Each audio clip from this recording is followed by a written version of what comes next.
We should have a few more council members here in just a moment.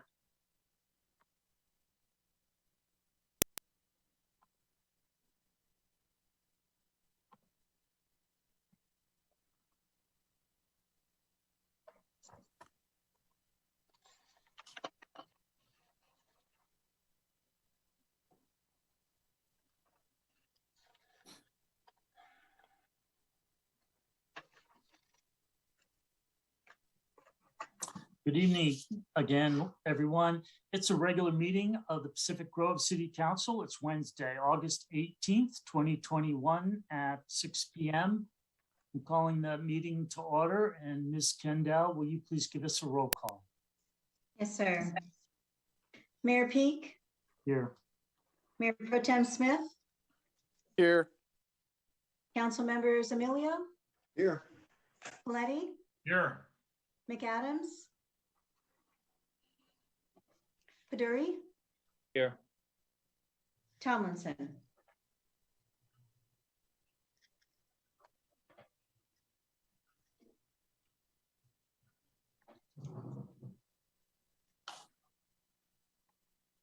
And I see Councilmember McAdams signing on now. Good day. Just taking roll call. All are present via Zoom webinar, Mr. Mayor. Thank you very much. Councilmember Coletti, would you please lead us in the Pledge of Allegiance? Happy to, Your Honor. I pledge allegiance to the flag of the United States of America and to the republic for which it stands, one nation, under God, indivisible, With liberty and justice for all.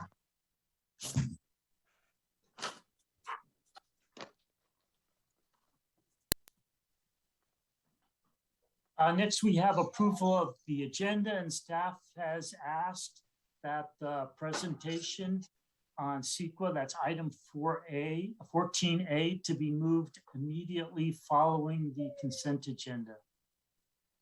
If no objections, may I have a motion to approve the modified agenda?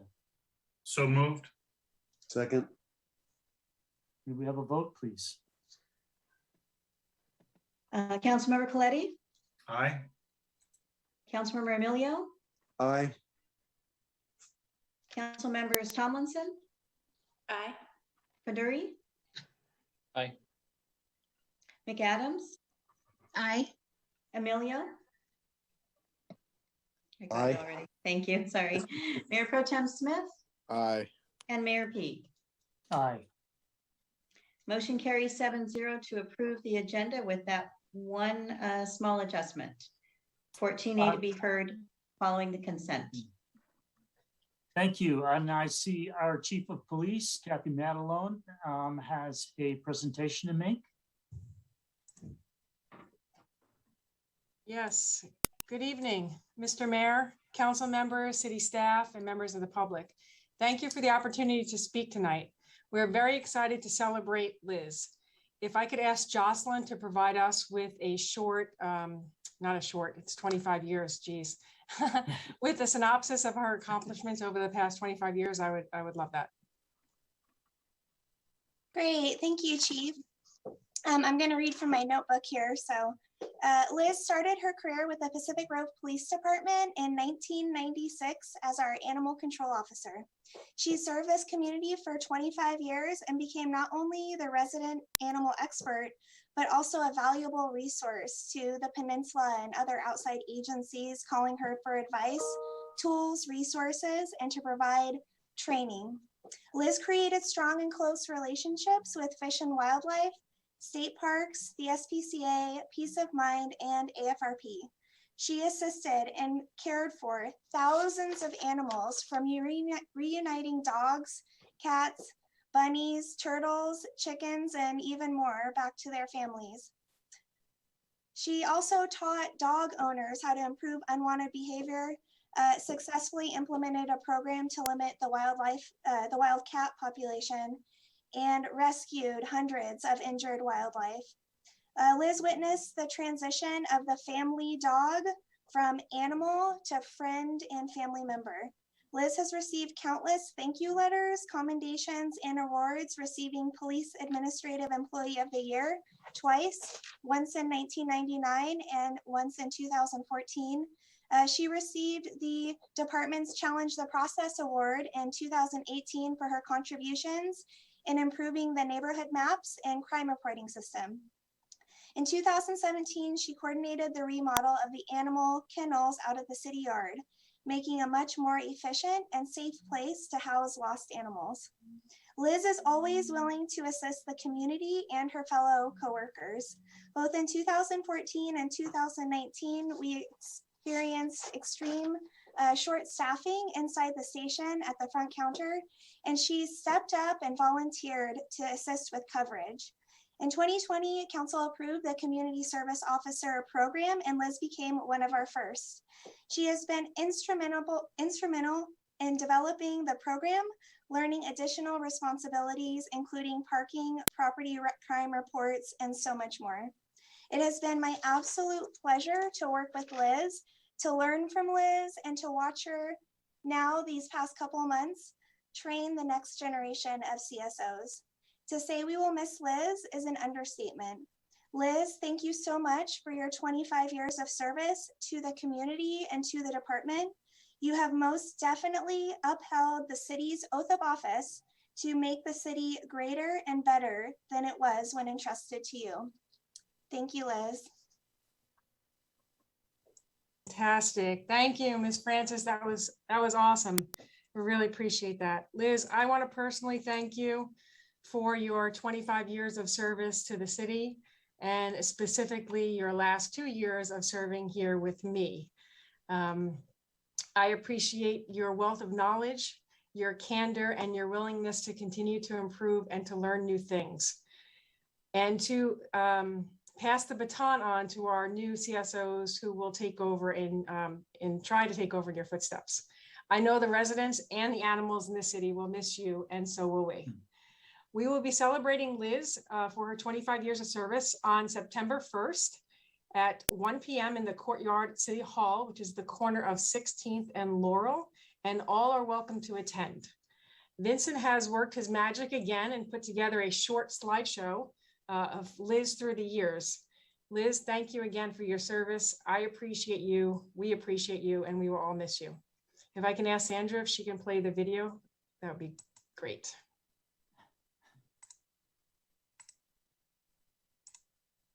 I'll turn my camera off.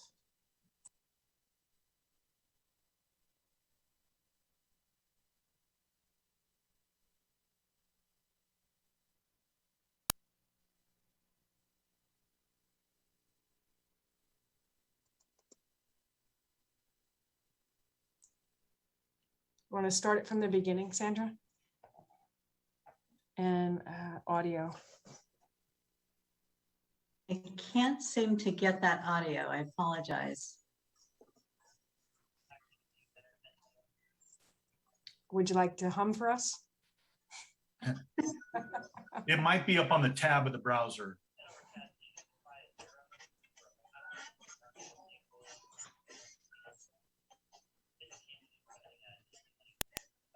It appears I have it all up to 100, but I can't see where it can put any louder.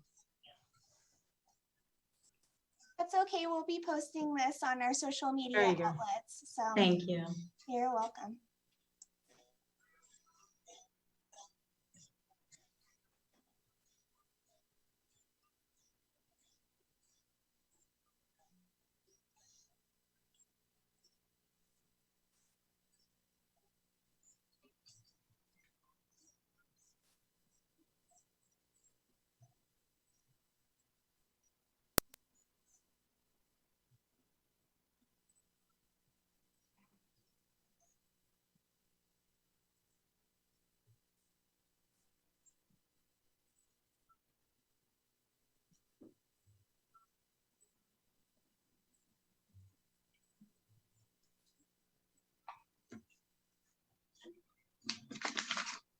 Thank you, Sandra.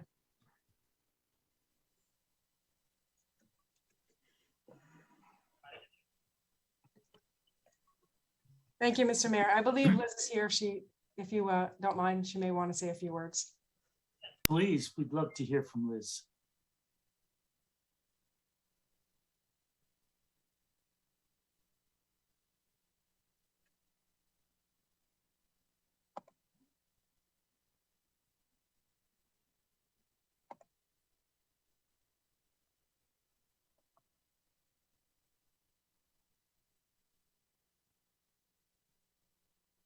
Liz, go ahead. If you wanted to say something, this is a good time. I hear Jocelyn just ran over to help her with the technology. Sandra, maybe you can upgrade her to a panelist if she's not already. She Oh, is. there she is. Okay.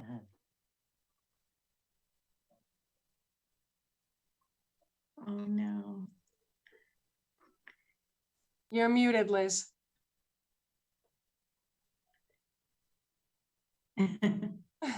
And there's Jocelyn There she sneaking in the is. background.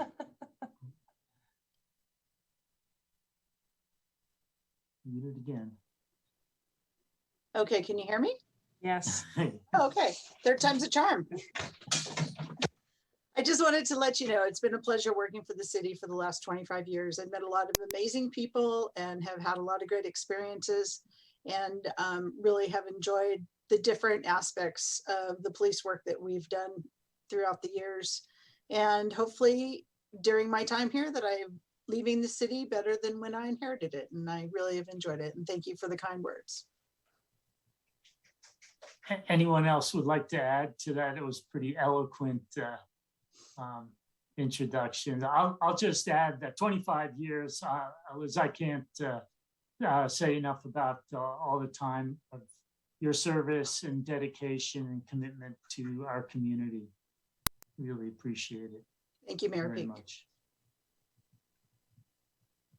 Okay, we'll now move on to council and staff announcements. Mr. Laredo. Good evening, Mr. Mayor. Welcome to you, the council, members of the public and staff. The council did have a single item on its closed session agenda at 5 p.m. and that was conference with real property negotiators for the portion of Sloat Avenue and Ocean View Avenue that's under contemplation for the American Gin Cannery development site. The negotiators for the city were Ben Harvey and myself, negotiating parties for the developer, Deborah Geiler and Mike Zimmerman. Council in closed session took 3 separate actions. The first was on a motion by Mayor Peak, second by Councilmember Coletti, was to add as an addition to the city negotiating team, Miss Elizabeth Hull. Elizabeth Hull is an attorney with the law firm of Best and Krieger. That motion was approved unanimously, all council members and mayor in favor. As a second item, a motion was made to release the October 2020 appraisal on the Sloat Avenue right-of-way, and that would be made a document that would be available to the public. That was made on a motion by Mayor Peak, second by Councilmember Coletti, and that was approved unanimously, all 7 members in favor. And the third and final action was a motion to continue this topic to a future meeting that was an unspecified time. That was a motion by Councilmember Coletti, a second by Councilmember McAdams. That was approved on a 6-1 vote. Councilmember Emilio recorded a no vote. That concludes my announcement, Mr. Mayor. Thank you. Mr. Harvey, do we have any staff announcements? No, Mr. Mayor, we do not. Thank you. And turning to council, Councilmember McAdams. Thank you, Mayor. A couple of announcements. Saturday, there's a Perkins Park cleanup from 9 a.m. to noon. I wanted to thank all of the volunteers that have been not only attending to Perkins Park, but also there has been a community cleanup in our downtown. If you would like to sign up, you can go to the website, cityofpacificgrove.org/volunteer. Also, there is an official ballot box located at the courtyard at City Hall. And this is for the governor's recall election. All of the ballots have been mailed to registered voters. And if you need assistance or did not receive your ballot, the Monterey County Elections Department is available to assist. Their phone number is 866-887-9274. Or of course, you can visit them on their website. Thank you. Councilmember Emilio. Thank you, Mayor. I just wanted to acknowledge the car shows that were on Lighthouse Avenue, which was well done by the Pacific Grove Chamber of Commerce and the Rotary Club. And it was great to see during those 3 days, the restaurants and the parklets packed. And it was great to see business 2 thumbs up. That's my report. I have a few announcements. First and foremost, we have an opening on the Planning Commission. And if you are interested or ever thought about it, please contact the city clerk, and you can download an application online, and please have your applications in to her by next Friday to be considered. And next Friday is August 27th. And also a couple of meetings coming up next week. The Traffic Safety Commission is meeting on Tuesday, August 24th, and the Recreation Board is meeting on Thursday, August 26th.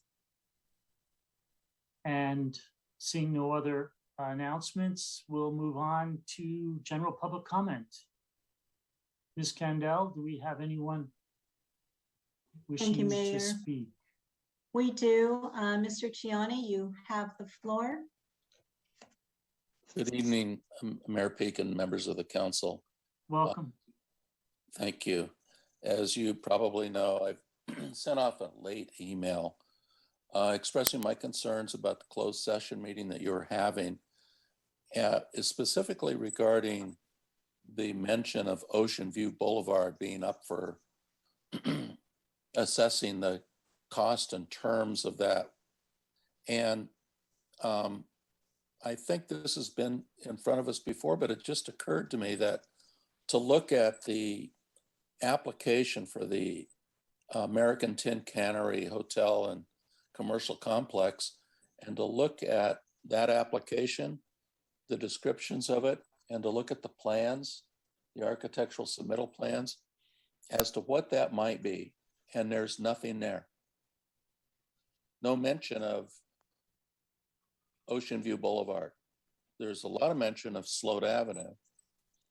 I don't think Ocean View Boulevard was part of the Measure X in 2016 to make it a hotel use.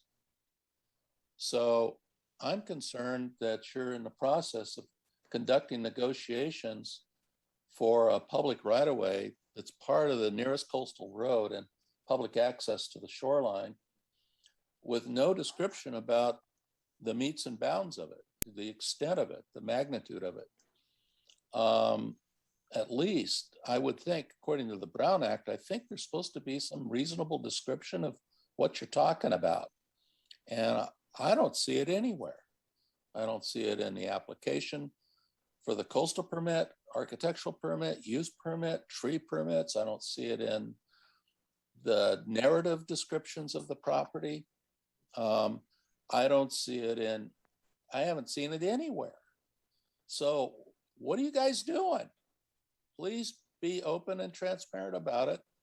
And let's understand what you're dealing with, because not only is Sloat Avenue owned by the people of Pacific Grove, citizens, so is Ocean View. And more than that, it serves all of the visitors who come to Pacific Grove to seek access to the shoreline. And I'm very concerned about how you're handling it. So hopefully you can be more forthwith about what you're doing. Thanks for the time and your consideration. Thank you.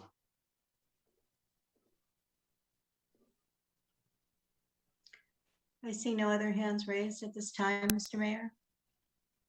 Let's just give it a moment. Okay.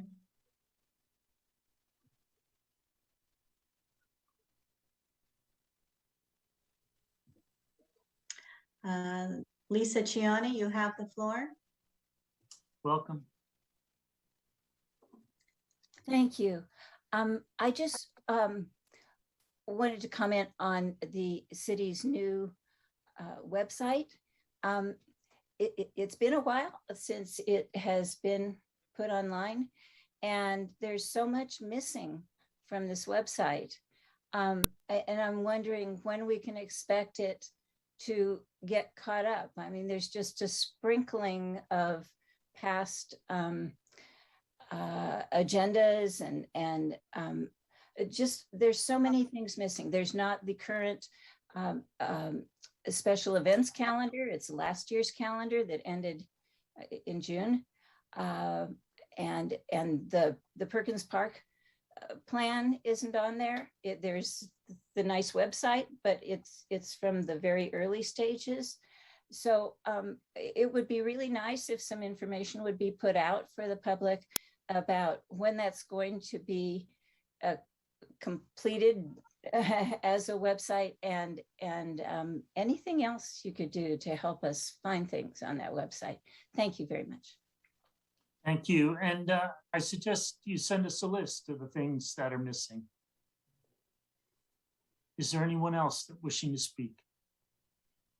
I see no other hands raised, Mr. Mayor. All right, we'll now. Sorry, I saw one pop up and then it just left. Okay. All right, now turning to the consent agenda. Does council have any items wishing to be pulled? Councilmember McAdams. Thank you, Mayor. I'd like to pull 9A.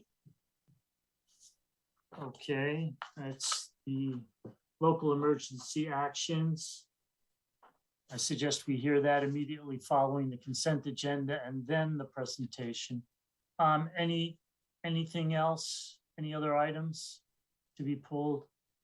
Okay, seeing none from the public, any items to be pulled from the consent agenda for discussion? I see no hands raised, Mr. Mayor.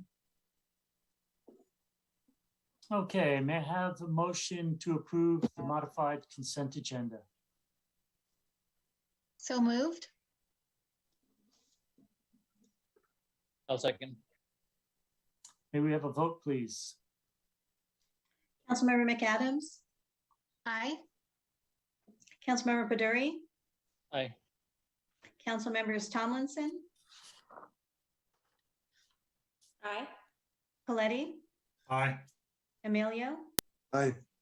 Mayor Pro Tem Smith, Aye. Mayor Peak. Aye. Motion carries 7-0 to approve the consent agenda, with 9A being considered immediately following the consent agenda.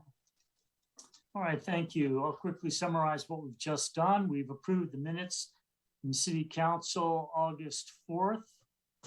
We've held a second reading of an ordinance imposing a temporary moratorium on new development projects that cannot be served with water. Thank you, Ms. Hunter. We've received reports, 2 reports, check register and core revenue status from Mary Lagoska. Thank you. And we've received the treasurer's quarterly report, 4th quarter, also from Mary Lagoska, and from Audrey Cray, a 4th quarter workers' compensation report. And thank you for that. And we received meeting minutes from the Economic Development Commission meeting of May 13th from Mr. Harvey. Thank you. From the Historic Resources Committee, May 26th, from Ms. Hunter. Thank you.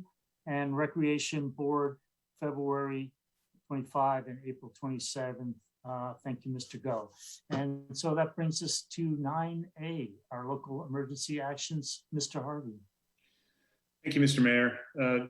This, of course, is the time when we discuss any actions related to the pandemic and the declared local emergency that either need to be brought forward to the council for information or for ratification. As you can see from the agenda report, we don't have any formal action for you to take this evening. I can tell you two updates related to this. One is we don't have any intention of removing this item from the agenda anytime soon, considering the current state of affairs with the Delta variant and the impacts. And secondly, discussions regionally continue about vaccines for city employees, the testing process and so forth. And we expect to be able to bring something to you shortly on that. And that's all I have at this time. Thank you. Do we have any public comment on this? Yes, I do, Mayor. Inga Lorenzen Doimer, you have the floor. Welcome.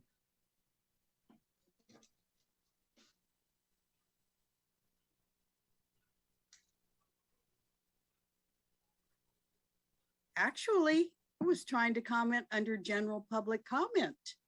And I had raised my hand and I was not called upon.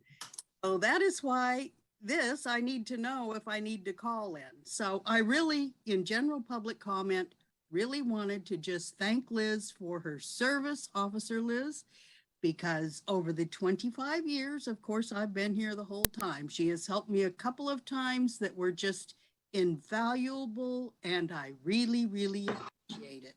Thank you very much, Officer Liz. And thank you for the kind words. Anyone else? I see no other hands raised, Mr. Mayor. All right. Bring it back to council. Councilmember McAdams. Thank you, Mayor. So just yesterday, 8 Hollister firefighters tested positive for COVID-19. And, we are hearing more councils setting policy with regards to mandating city employees to be vaccinated. And so that's what I would like to discuss. At the last meeting, the city manager did state that approximately 80% of the Pacific Grove employees have been vaccinated, which is great. But that does leave 20% of the employees who are not vaccinated. And really, especially with the Delta variant, they're putting our vaccinated employees and the public at risk.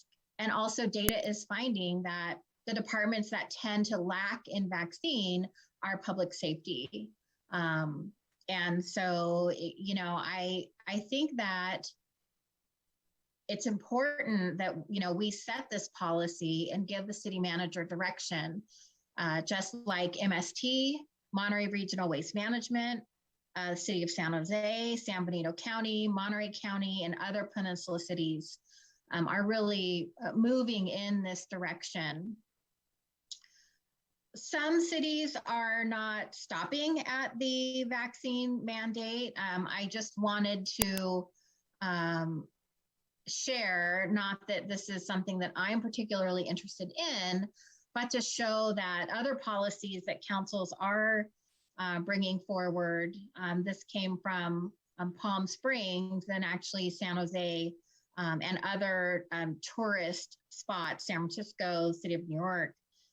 They're also including requiring face coverings indoors at all of their businesses, regardless of vaccination status.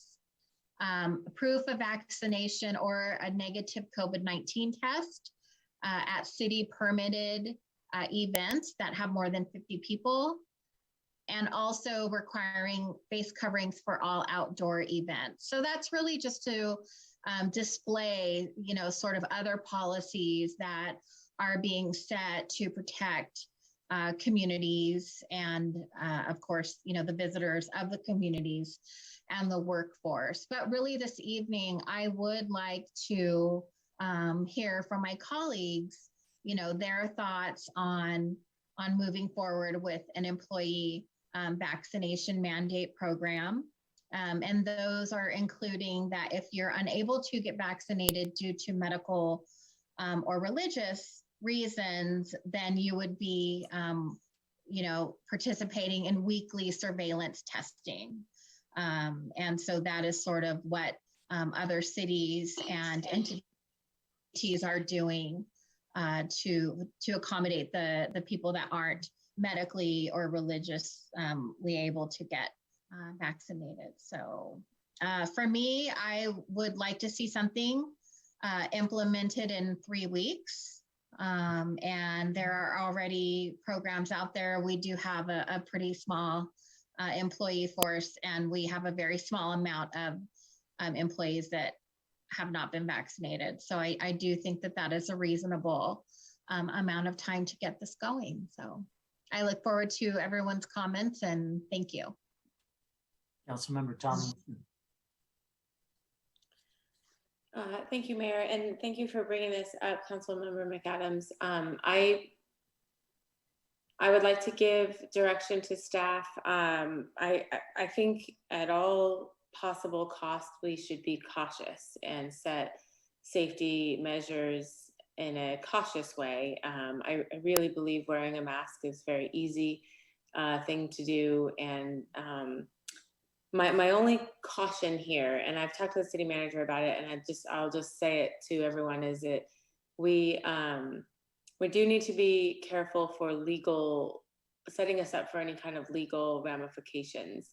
I know with the DOD right now, they cannot make the vaccine mandatory, and that's a government, Department of Defense, and that's because it was emergency approved by the FDA rather than through its normal FDA approval process. And so there's work going on to get it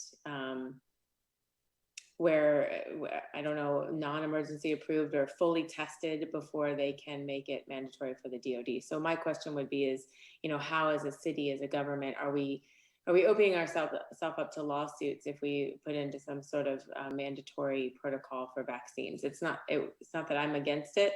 I just want to make sure that we check all those possibilities with our employees. Councilmember Peduri. Thank you, Mayor, and thank you, Councilwoman McAdams, for bringing this up. So I'm in general supportive of like 100% like vaccination kind of thing, but my understanding is the city manager is working towards getting some information for us, and I like Councilmember Tomlinson's suggestion, which is trying to understand the pros and cons of like mandating such a requirement. If that is if there are any legal stipulations and or any other stipulations that we're not aware of. So I would rather direct the city manager to come back with recommendations on how to maximize vaccination rates for city employees. Thank you. I'm hearing the same comments from everyone. Mr. Harvey in his agenda report had already indicated that he is under active discussions with other local agencies and will be coming back to council. So I guess this is maybe a firm stamp of please bring this back at our next council meeting. There was one point I wanted to, and I'm in endorsement of that too, as we hear so many companies and agencies are mandating vaccinations with the exclusion for people on medical and religious grounds. But I know that we have policy entering city buildings for the public already. And Mr. Harvey, if you could go over that. We have plexiglass installed everywhere as well. Sure. Happy to do so. Thank you, Mayor. We have a couple different policies. It depends on what city facility you are visiting and what program you're involved in. We allow our department directors to decide what they feel is best, not only for their department, but for the public. So for instance, if you go to the police department, there is a mandatory mask requirement in that building for all. If you go to the library, it is the same.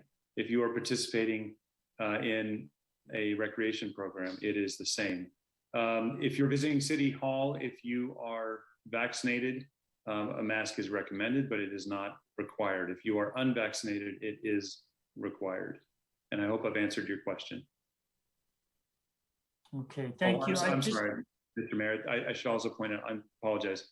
To your point, we do have plexiglass that separates us at the counter in the Community Development Department, also in the Administrative Services Department. And we do try to encourage folks to maintain a safe distance when interacting with us. And of course, they can always call us or do things online. We've really tried to push everything out there so that there's not a requirement to come in if somebody does not feel comfortable coming in. We respect that. Thank you. Did I hear you correctly that staff that are not vaccinated are asked to wear masks in the workplace? Yes, not Mr. in Mayor. their, if they're in Sorry, their go own ahead. office alone, it's not necessary, but. If the door is closed, if you're unvaccinated, if you're anywhere outside of your closed office, you need to have a mask on. If that's going to the restroom, if that's walking down the hall, any common area, anywhere outside of an area where it's just you behind a closed door. Okay, great, thank you. Councilmember Emilio, then Councilmember McAdams. Thank you, Mayor. I think and I'm also believe in the mask thing, but I think the whole issue is that the CDC have made it mandatory masks and then recommendation of masks. And then there's signs, I've been in stores where it says, if you've been vaccinated, I know you've all seen this, you don't have to wear a mask, or unvaccinated people have to wear masks. So I think it, kind of falls back up on the top to say, to me, it was a lot easier to say mandatory masks everywhere you go. And that's where it should be. But I believe that a perfect example, Councilmember Tomlinson mentioned, I do work part-time at Defense Language Institute, and they were one time no masks, mandatory masks, then they said no masks. Then this Delta variant came out. Now everybody has to wear masks again, so, except if we were outside. So I think I'm all for this mask policy, but I think it needs to go, what was mentioned before, back to the staff to see where other agencies are doing right now and come back with a recommendation. Councilmember McAdams. Thank you, everyone, and I appreciate the comments.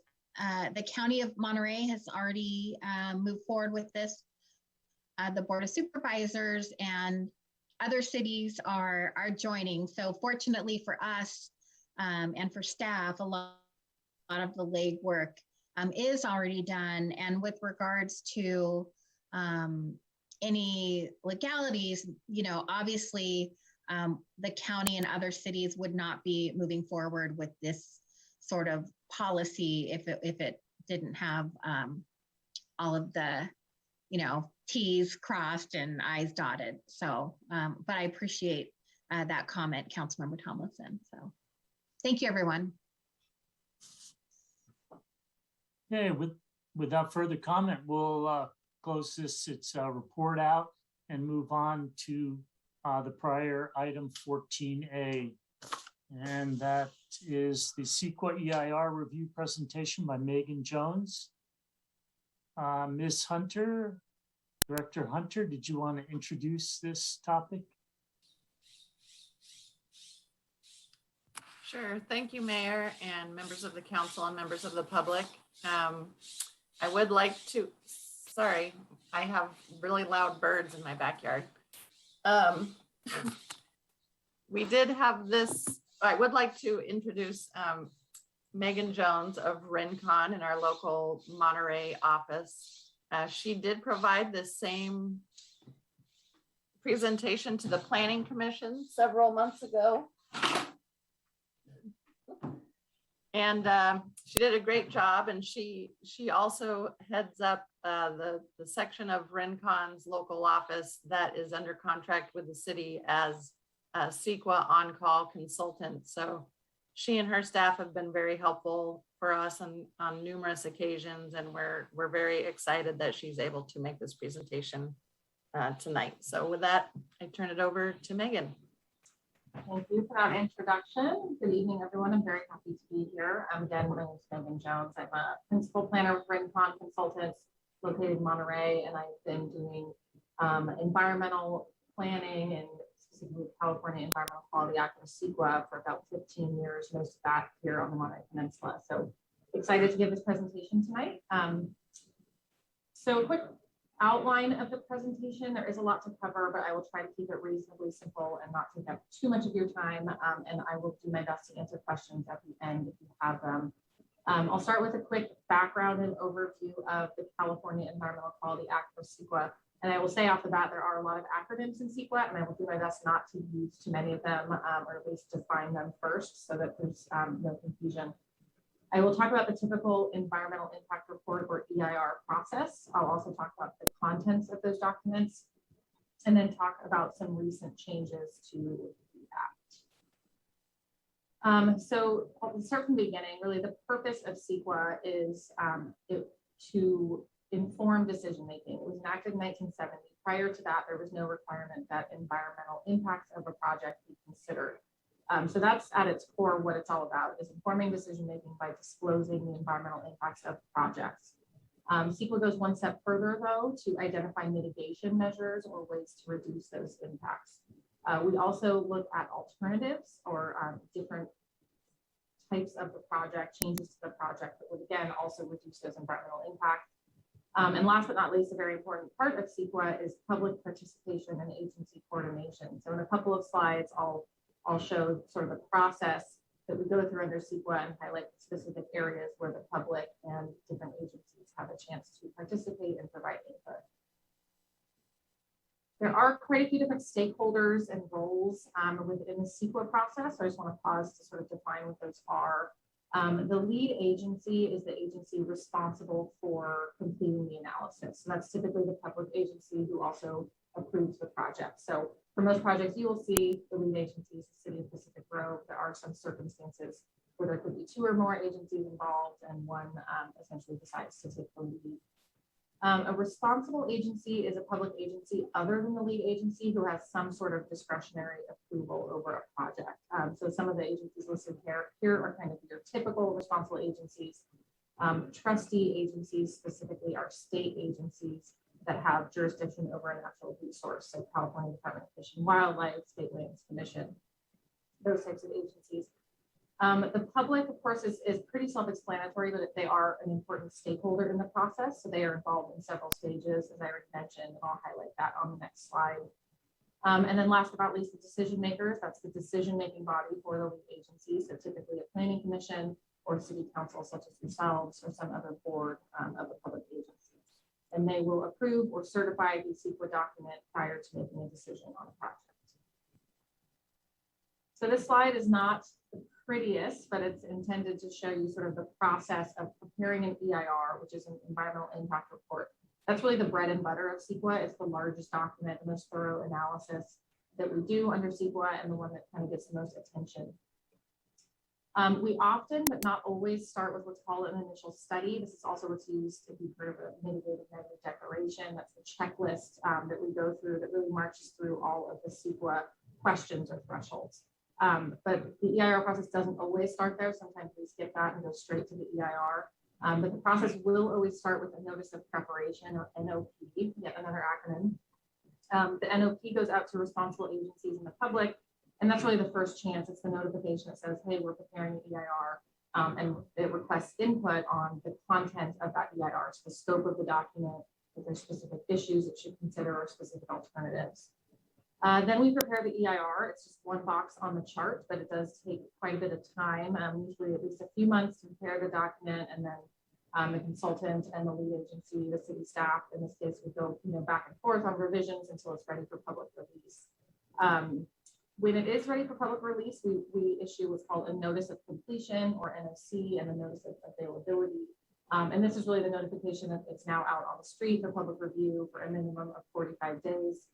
You will sometimes see longer review periods, but the minimum is 45. And this is the second opportunity for public and agency input. At this point, they have the document and analysis to review, and we're looking for comments on that. Once the comment period closes, we do respond to everything in writing. So let's pause here on the final EIR and responses to comments. The lead agency is required to respond to all comments in writing. The focus is on comments that raise environmental issues, and a written response is required to those. So you'll sometimes see comments on the merits of the project or opinions about, whether the project should be approved. Those aren't necessarily responded to, but we're looking at, comments that are focused on the environmental analysis, the conclusions, the evidence that supports those conclusions. CEQA requires that the response is a good faith and reasoned analysis in the response. So basically, we have to do our best to respond to those comments. We are not allowed to provide conclusory statements unsupported by facts. So you do have to provide evidence and really provide an analysis that legitimately responds to the public comments. The level of detail in the response can correspond with the level of detail in the comments. So if the comment is very general statement about, this project will impact biological resources, the response can be similarly general in nature and just refer to the biological section of the EIR. But if there's something much more detailed about a specific species that was missed or something of that nature, the response is necessarily more detailed as well. So this part of the process can take a while depending on the number of comments received, the sophistication of the comments, but once those are completed, the comments, the responses to comments sometimes result in revisions to the EIR as well. So we show those revisions, we show all the responses to comments, and that together becomes the final EIR. Along with this, we prepare an MMRP, which is a mitigation monitoring and reporting program, and those go to the decision-making body along with CEQA findings. At that point, a public hearing is required. So this is the last opportunity to take public comments. Usually there's two separate actions, sometimes even more than that, but the first would be to certify the EIR, which is really the lead agency decision-making body saying we agree with the contents of this EIR, it's valid, it's a well-written document, and then they decide on the project. So you could have a certified EIR and a project that is denied. Often I see that, if the projects were to be denied, the EIR is simply not certified, but there's sort of two different things there.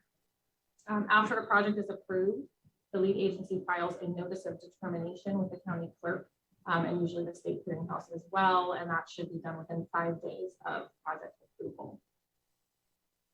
So now I will shift gears here to talk about the contents of an EIR. These are all dictated by the CEQA statute and guidelines, which is really a CEQA practitioner's Bible.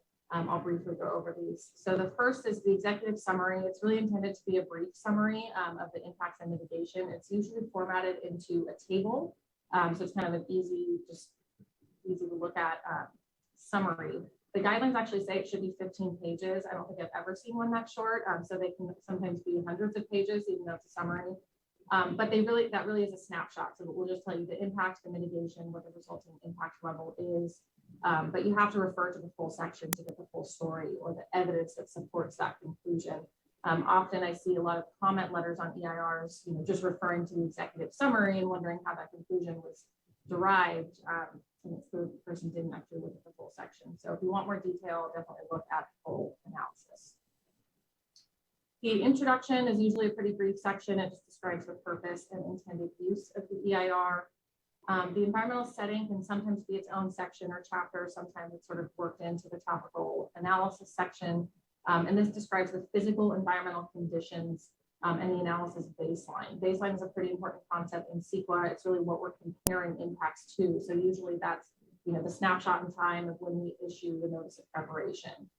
There's some situations where a different baseline makes sense, and the EIR simply needs to explain why that's appropriate and what the different baseline is. So one example you may be familiar with is for a traffic analysis, we often look at a future baseline. So we might have the current baseline or 2021, and we have something 10, 15, 20 years in the future that we're also comparing impacts to.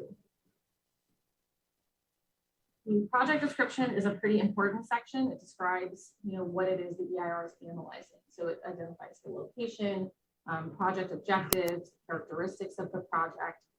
Objectives are pretty important. They play into the selection of alternatives as well. So when you're looking at that, you want to make sure they're not too broad, not too narrow. Sometimes you could see an objective that, clearly was written that it's a specific project only to fit within that. So that would be too specific, but you also don't want something too broad. The project description also describes the intended use of the EIR and lists the various agency approvals, the responsible agencies, trustee agencies, all of that.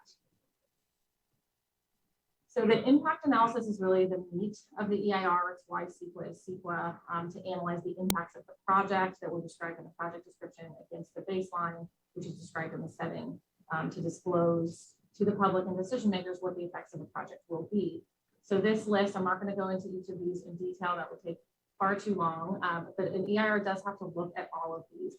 There's situations where if you have an initial study that might scope out some of these issues. And if there's not an initial study, you may sometimes have a section called effects found not to be significant or something similar to that. And it may touch on some of these issue areas briefly, just depending on the nature of the project and the types of impacts. Otherwise, these will get sort of a full detailed analysis. One concept I want to be sure to explain, because when you're reviewing the impact analysis, it's important to understand some of the terminology.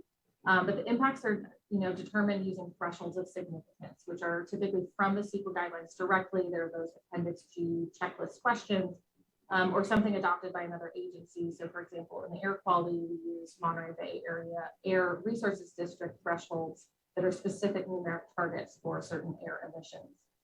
The impact of the project is projected and then compared to the baseline. And so the threshold is this dotted line on this diagram. So if you have a project impact that goes over that threshold, it's potentially significant.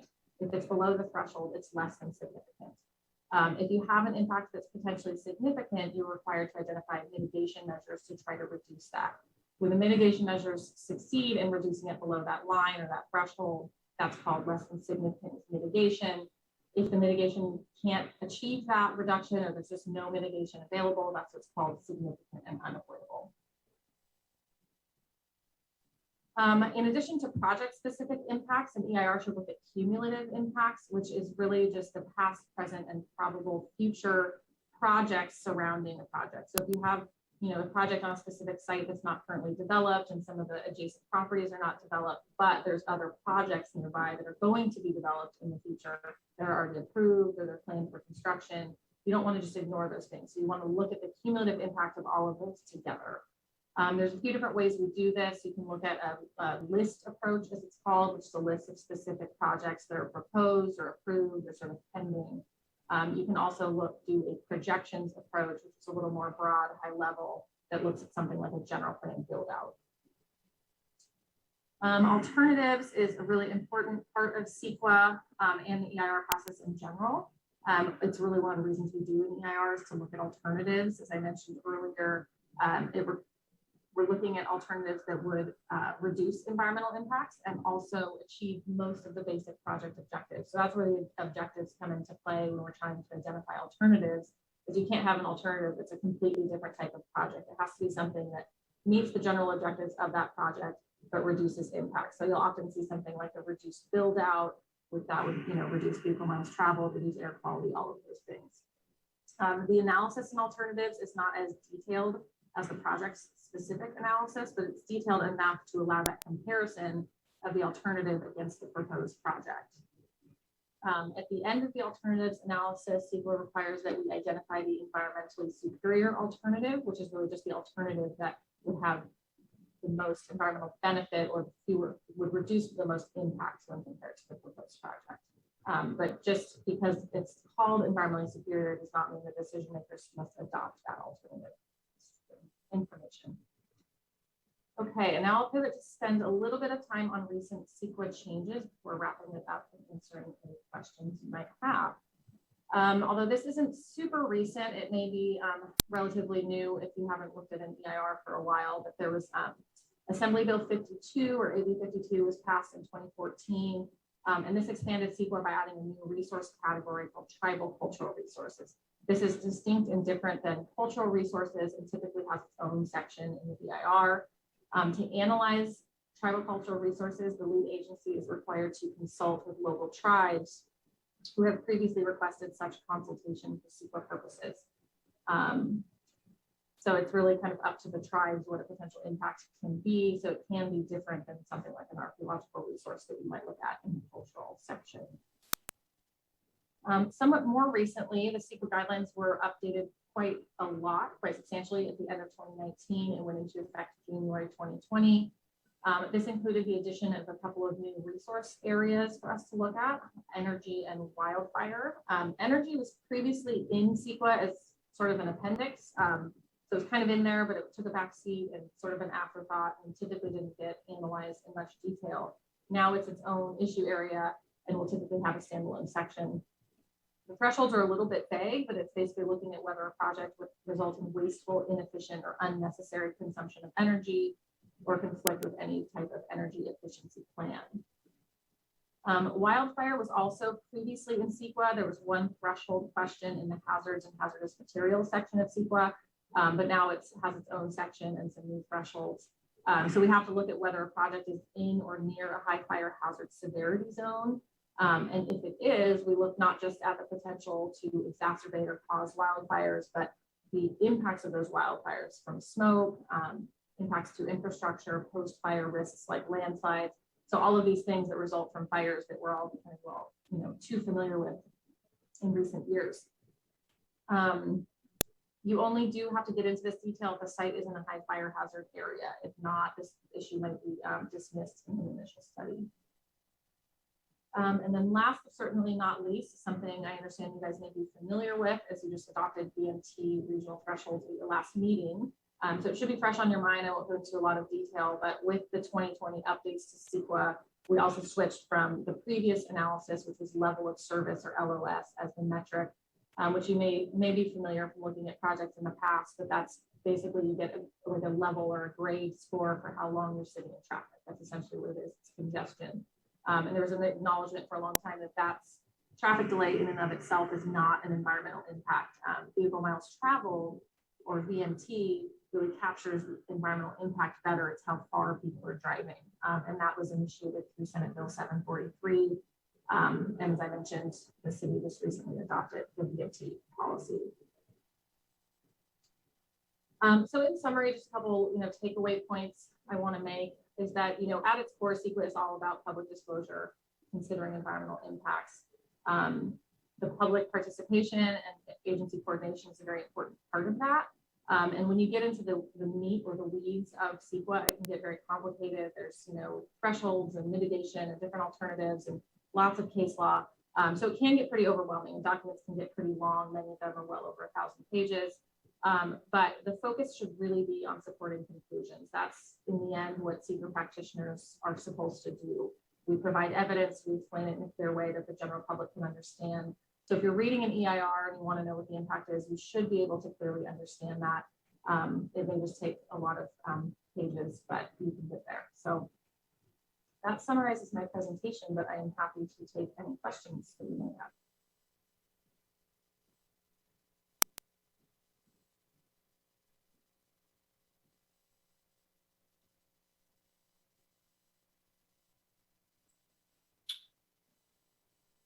We'll now go out to public comment. Thank you, Ms. Jones.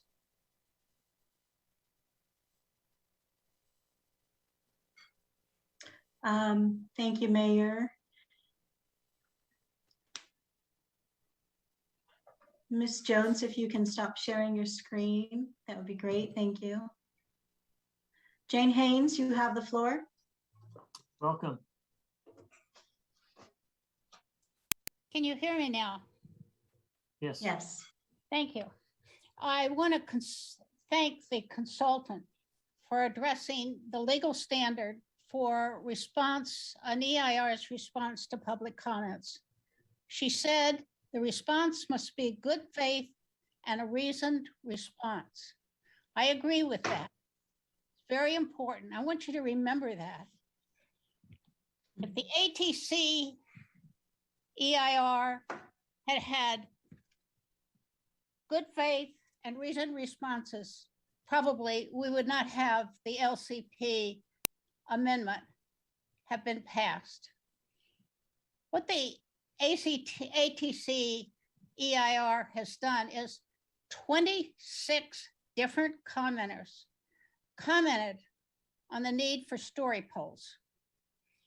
The response was, oh, we have a memorandum from the building inspector saying story polls are not safe. The problem with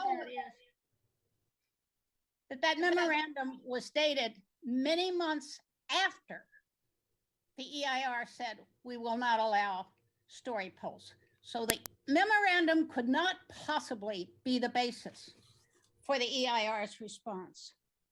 Secondly, the memorandum that is the purported reason for this was written by the building inspector. The building code does not cover story polls. A building inspector is not qualified to speak on story polls. This memorandum says we can't have story polls because there are high winds. I looked up the definition of high winds with the National Weather Service. Pacific Grove has nothing even approaching high winds. As I recall, I think the maximum Pacific Grove has is 15, and high winds are 80 miles per hour.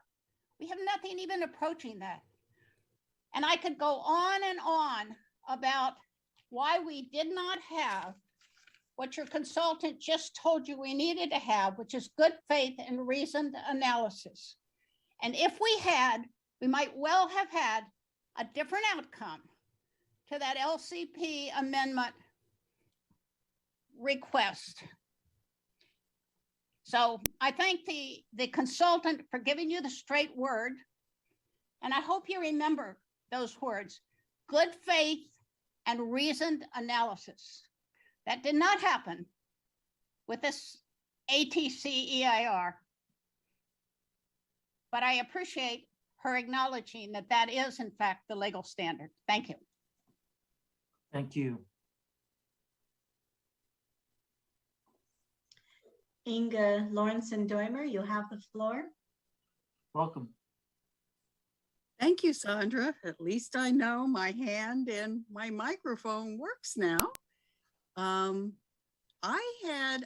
glad Jane could hear her presentation. I mean, I've seen it before and I've certainly appreciated the PowerPoint, but I found her microphone to be pretty defective and her words, a lot of them were just garbled.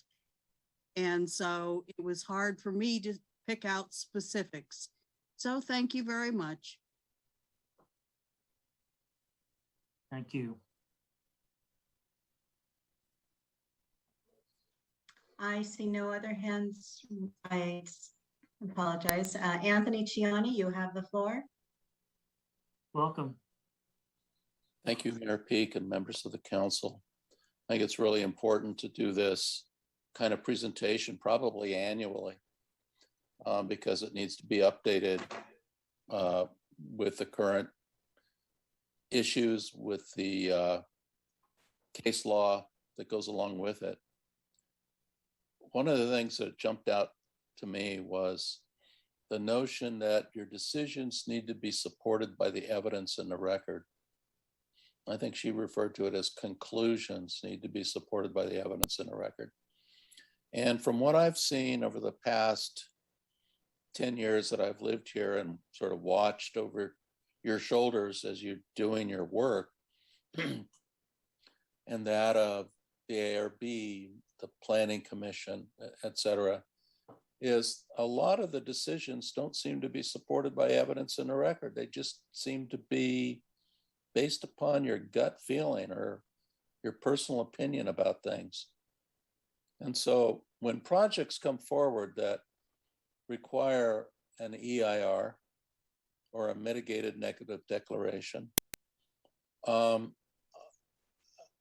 hope that you will take a hard look at the evidence and base your decisions on that. Otherwise, it's an abuse of your discretion to approve projects just based upon your gut feeling, what you want as compared to what the evidence supports.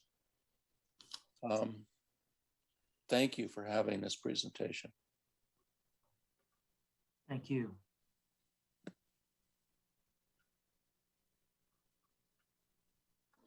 Lisa Ciani, you have the floor. Thank you. Welcome. Thank you. Lisa Ciani.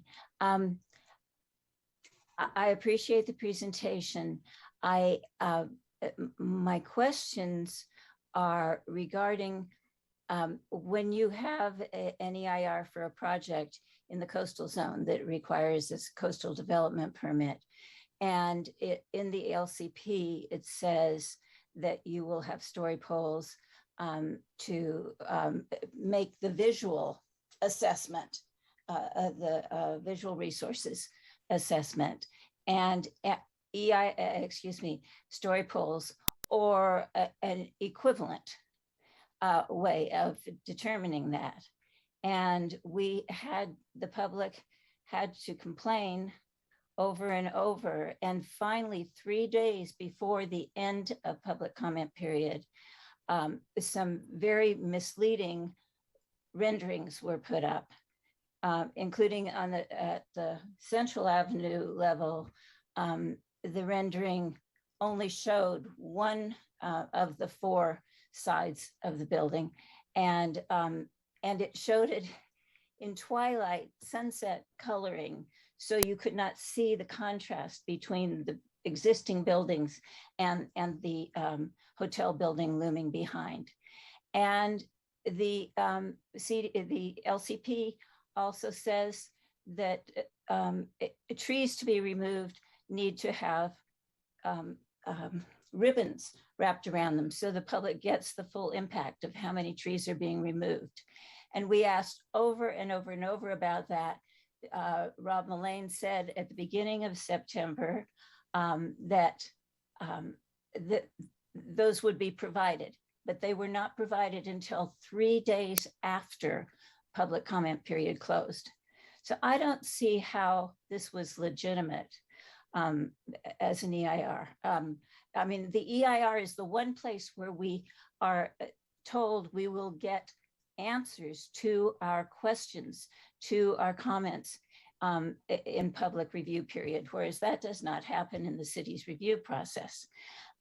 So it's very disappointing, besides the fact that we had to ask over and over to get to get paper copies of the EIR because city administration said that they didn't have to because of COVID, and that actually was a measure that had long ago expired. So it's disappointing, and I just would be interested in the consultant's comments about that. Thank you very much. Thank you.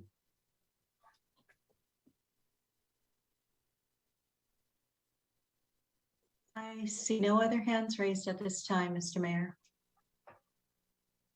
All right, we'll bring it back to council. Do we have any council discussion, thoughts? Councilmember Coletti. Thank you, Mayor. Well, I certainly appreciated the presentation. It's good to have, it's good to be reminded and instructed on what the framework is that we operate in. And this presentation certainly highlighted the requirements and, more importantly, the responsibilities of being an elected official, you know, a decision maker. And I think the take-home message in a lot of this for me is to be ever vigilant. And it's not necessarily a game of gotcha. It's not being a naysayer. It's your responsibility. We have a responsibility to be vigilant, to be curious, to be to probe. and it's all for the betterment of the community. And I think this presentation, at least for me, reminded me of that. So thank you very much, and well done. Councilmember Pedori. Thank you, Mayor. I would like to thank Ms. Jones for the presentation. Now I know where to go for any kind of CEQA matters. I just had a quick question. It seems like the process, at least from my perspective, is all it appears during the initial phase, there is a project phase, etc. But what happens after really the project is completed? Does CEQA also evaluate the project post completion to see what's happening, or is it actually functioning as per what was approved? Yeah, that's a good question. So the CEQA process is complete when the EIR is certified, but one of the actions also taken is on the MMRP, which I mentioned, which is the Mitigation Monitoring and Reporting Program, which is a separate document that is typically a table of sorts that lists all the mitigation measures, who is responsible, when they need to be implemented. And many of the mitigation measures are throughout the construction process or sometimes post-project completion. So the MMRP could live on, so to speak, for a while. And it's typically the lead agency's responsibility to make sure that that gets implemented. So some of the measures are the responsibility of the agency, or it's their responsibility to make sure that the developer or whomever implements those mitigation measures as they're written. So in that way, the CEQA process continues. Appreciate it. Thank you. Mayor Pro Tempore Smith. Thank you, Your Honor.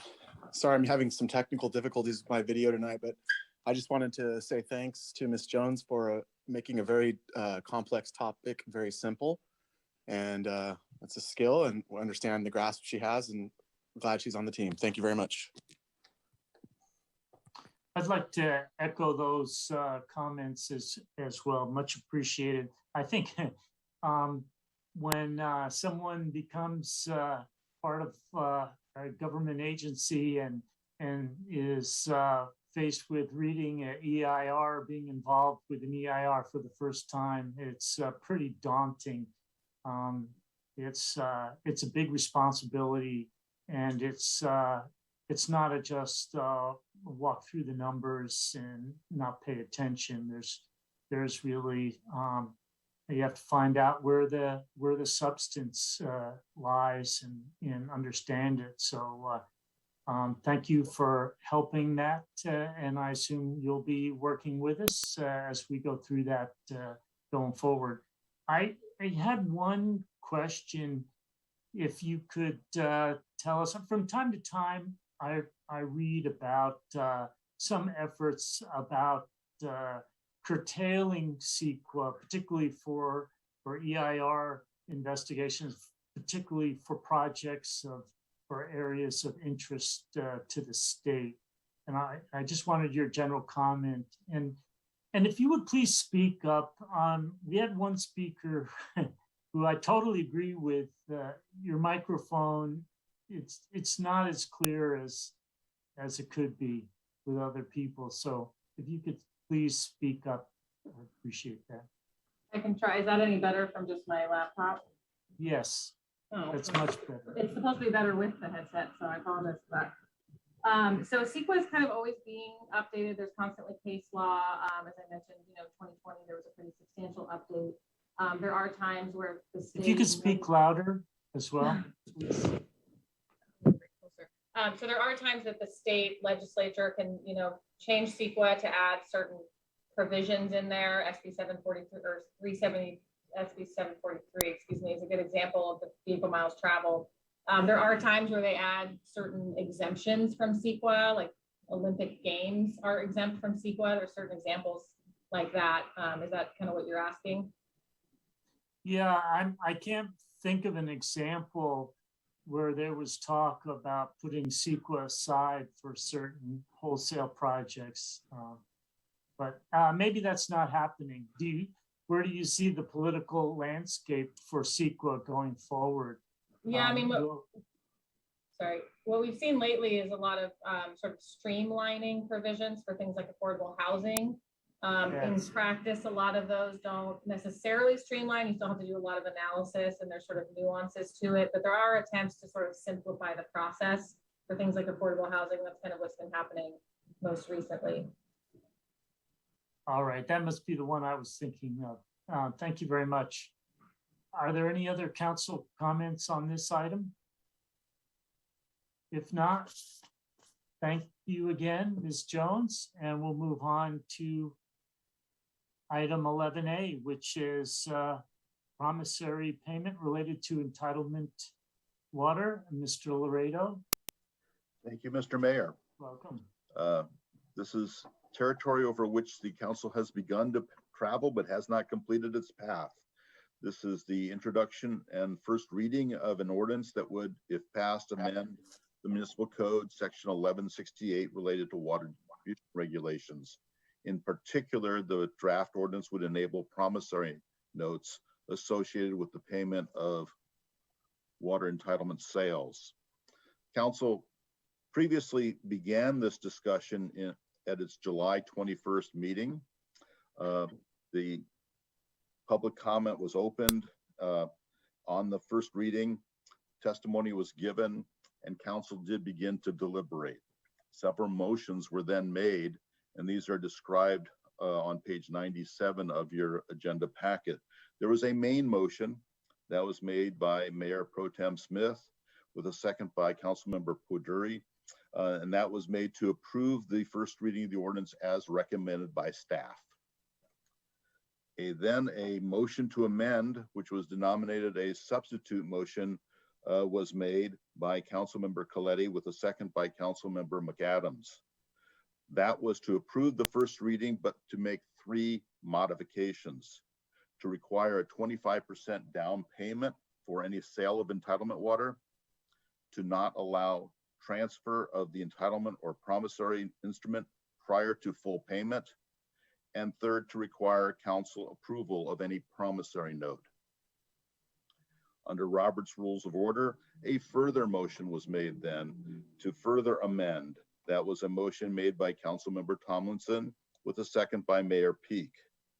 And that was to approve specific modifications to limit the promissory notes for sale of entitlement only to commercial projects, to not allow transfer of entitlement prior to full payment, and to require council approval of any promissory note.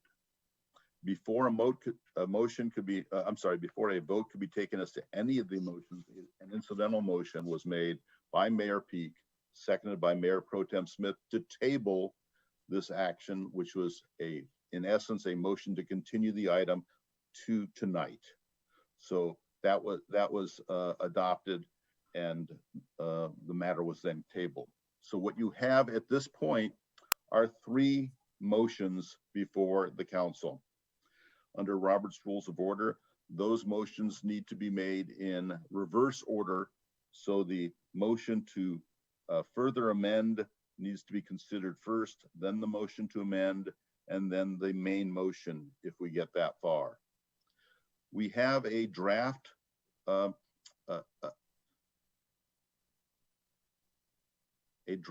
the ordinance is before you, and that has been drafted in such a way to implement the first matter before you, which is the motion to further amend. That includes the substantive changes of the motion to allow promissory payments only for projects that would have a sale of 2.0 acre feet of water or more, no transfer or assignment of promissory agreements without consent of the city, and council approval required for any promissory note. There are some non-substantive changes that have also been added to this draft ordinance that make it clear that any water entitlement subject to a promissory agreement would be subject to revocation, would not vest, and would not run with the land until the obligation has been paid in full. Making it clear that a failure to pay the promissory note would be a default of that promissory agreement. Making it clear that failure to pay would allow the city to revoke the water entitlement. And finally, making it clear that failure to pay would allow the city to withhold all final occupancy permits. So procedurally, the first item before council would be the motion to further amend. If that motion passes, that ends that council action on the matter. If the motion to further amend is not approved, then council should next take up the motion to amend. And on page 98 of your agenda, there are some proposed changes, the deletion of a sentence from section 11.68040 and the substitution of a new sentence in its place that would then conform the modified ordinance to the motion to amend. And if that does not pass, then the main motion would be back before the council. But I would nonetheless recommend that those non-substantive modifications be added to whatever motion is authorized by council. I'm sorry that I did not have a PowerPoint on this. I was on vacation and only came back today, and be happy to answer any questions the council might have. Thank you. Do we have any public comment on this item? Yes, sir. Inga Lorenzen-Doimer, you have the floor. Welcome. Thank you, Sandra, Mayor and Council, and especially the attorney here. Under facts in this draft ordinance, number 3, it says the PGL the local water project has produced recycled water since January. Fine. The city previously issued a promissory note related to the sale of approximately for the tune of 625. In number 3, it was not the city, as the way that term has been used throughout the rest of this ordinance. It was not the city that approved it. It was the city manager on his own initiative, accord, and actions that approved it, and only then even let city council know. So if that is supposed to be a fact, I want it to be a real fact. The city did not previously do that. The city is the council, the people in the city, and none of us approved anything. So, and the way you've used the word city in the rest of the whole ordinance, it assumes that we are talking about council and the citizens inclusive in the city. So I would really dispute that as a fact. Thank you very much. Thank you.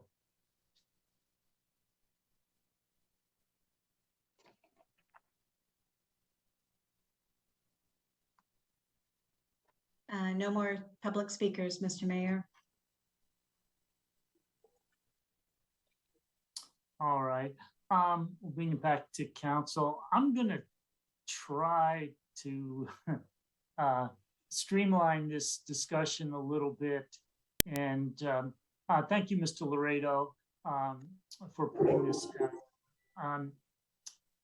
Considering that this is now a first read ordinance and it has substantial changes to what was made previously by staff and council members, I'm thinking we should start over fresh with staff's recommendation with Mr. Laredo's proposal and use that as a starting point for discussion. And so therefore, I am asking all the 3 makers of the motions to withdraw all their previous motions at this time. And that will allow us to make any changes or motions again, but referring to Mr. Laredo's. Councilmember Tomlinson. Thanks, Mayor. I'm happy to withdraw my motion. Mayor Pro Tem Smith. So moved, Your Honor. Withdraw. And Councilmember Coletti. I'll do the same. Okay, well, thank you very much for your cooperation. And so who would like to talk? Mr. Laredo did such a fantastic job. We have nothing to say about what he's done. Councilmember Coletti. It was a good job, but it wasn't that good of a job. I've got a couple questions for the city, no, for Miss Hannah, our finance director. I believe she's on. Is she? I saw her name earlier. Yes, I am on. Hi, thank you. A question for you, Miss Hannah. Was our auditor consulted regarding the best practices for offering promissory notes?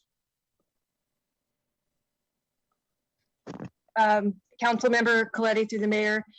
No, they were not consulted in relation to the promissory notes. The auditor was consulted in relation to whether the existing promissory note could be used as a potential repayment for the local water project. But other than that, no, they were not consulted. Okay, so when you mean the promissory note could be used to repay the $600,000 loan that the local water project has against the sewer enterprise fund, is that what you mean? Yes, the existing signed one. We wanted to confirm whether that when we started looking for solutions, if they would be in agreement with that. Okay, that's interesting. I think, well, what was their, just out of curiosity, what was their comment? Their comment was that it should be fine. It would be recognized as a revenue and a receivable. One of the factors going into that was that construction had already begun. If construction had not begun, then there would be more uncertainty as to the timing of when the project would be completed and if it's something that could be recognized. Okay, so mainly a timing issue, but it's my understanding that the auditor did not comment directly on just the nature and use of promissory notes for the water entitlement in general. No, not in general. We did not ask them that. Okay, thank you very much. I guess I have another question for the city attorney.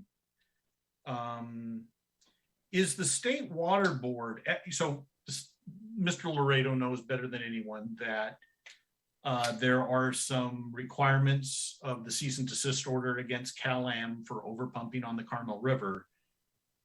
And one of the conditions involves an increase of use of water at certain addresses where a change in zoning or uses occurred.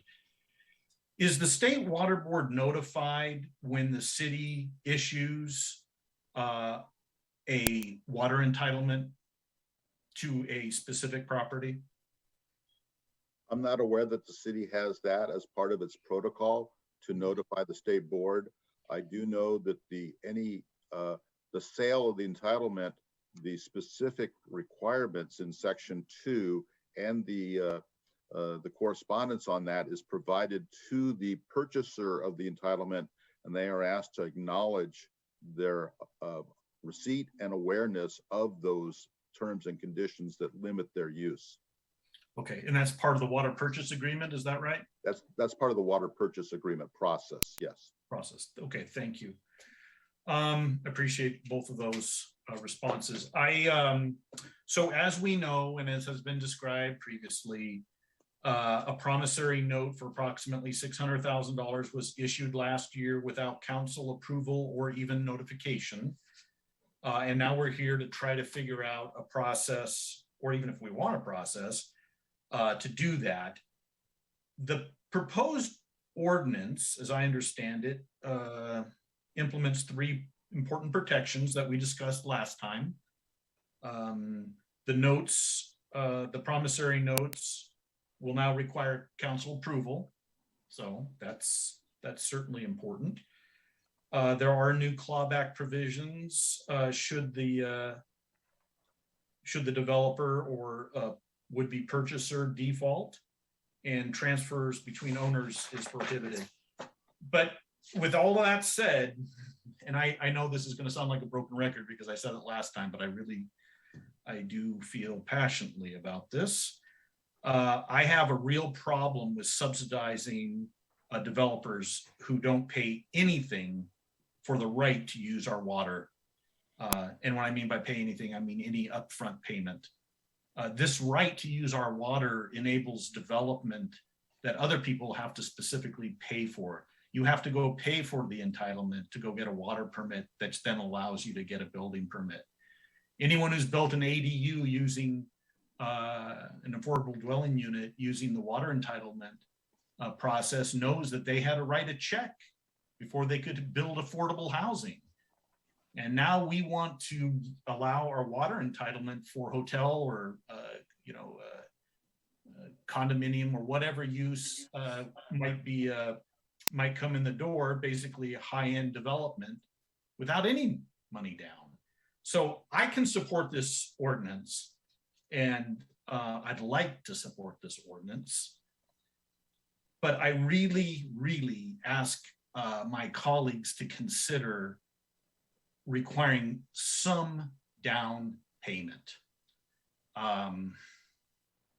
I mentioned 25% last time. Even when I was beginning to bargain, which is never a good thing, as low as 10%. But we need to put the community first here. And I think as much thought has gone into this process and in this ordinance, I think we have left out a very important part. And we need to have people who have skin in the game when they come to us and they say, hey, we want to partner with you. We want to use your water to promote development. Okay, well and good. How about a little token payment to show us that you are real, that you want to partner, and be a good player in the process. And I just can't vote for something that doesn't have that, that token payment, if you want to call it that. I don't, 10%, maybe it's not a token payment in some cases, but or whatever the amount is. But I can't support the ordinance unless there is some buy-in by the developer. We ask our citizens to pay full freight. We have to ask, these large developments to pay something. Otherwise, it's just a recipe for disaster.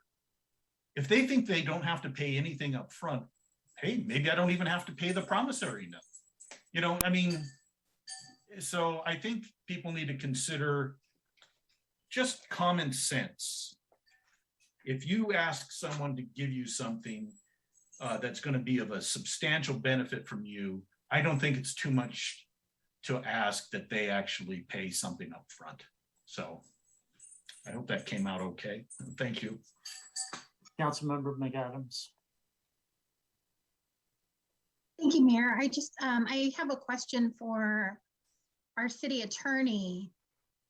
With the loans that the city received, the special financing at low interest to actually construct the local water project, does having promissory notes or having the city sort of becoming a financier, does that hinder our financing, or does that hinder our loans? Like, was there any sort of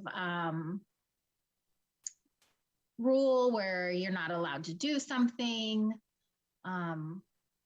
If you could just speak to that.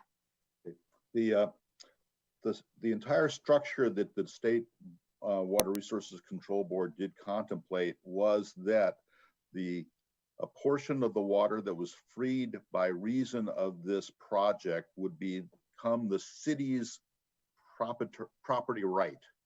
And that's the portion that is subject to sale, whether it's sold or whether it's sold with a delayed payment, which would be the promissory agreement. That does not matter. So this is all perfectly permissible under the state board's financing. Excellent. So there's no condition.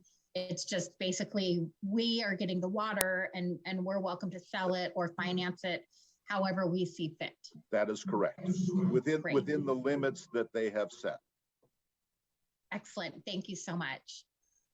So first, I'd like to thank my colleagues for the robust conversation that we had prior, which really brought forth these thoughtful ordinance amendments, which is a vast improvement.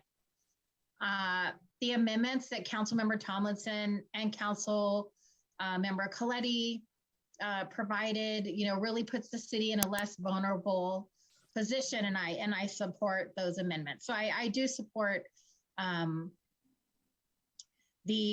well, I guess it's not a motion anymore. So I support what Councilmember Tomlinson had brought at the prior meeting that's in our packet. So I'm open on the deposit. I agree with Councilmember Coletti. It is a good faith. It is a sign of good faith, whether it's a small amount. And really, we're saving the developers money because we're not charging them interest.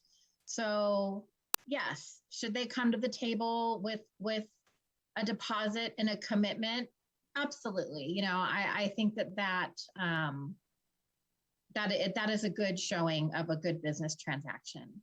And I just would like maybe the city manager or maybe Miss Hannah to speak to a little bit what sort of credit check or application, what does that look like when the city is approached by a developer wanting to do this sort of transaction? And if it's an LLC, if it's a corporation, are there different sort of the due diligence that is involved? Sure. Through the mayor, and I might ask the city attorney to help me with this. We've only entered into one promissory note agreement, and we did run checks through the California Secretary of State's office about the status of their ability, the status of their LLC and ability to do business. Maybe the city attorney can provide me with some additional information on that as well, as he was involved in the drafting of that agreement too. Thank you. If I may, through the mayor, yes, if it's whatever the corporate status is or the association of whatever business format the developer has, that would be checked with the Secretary of State to make sure that they are in good standing. And I do want to point out that if in fact this motion, if this is approved with the suggestion that had previously been made, that each and every promissory note would be authorized by the city council, those specific circumstances would need to come back to you for action. So you can ask those questions at that time as to who are you lending this money to and are they credit worthy? And those will need to be answered before you would then approve that action. So this is not automatic as what is in terms of what is being proposed. Great, thank you. So then just my suggestion for that for staff, just to make sure we're consistent and in case we have some staff turnover, let's have like a cover sheet with a checklist, or let's have something so the council is being provided the same information when and if there are these promissory note requests. I think that would be really helpful for everybody involved. And so that way we will already have the credit check or have the, Secretary of State confirmation, that sort of important information. So, but I definitely am supportive of the version that Councilmember Tomlinson brought forth at the prior meeting, and I am open to a deposit. Thank you. Councilmember Emilio.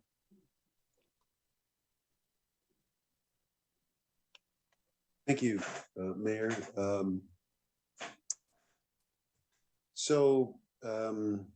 I guess for the city manager, so we have this one project. How many more? I know we got the Pacific Grove Hotel coming up, but what other projects do we have?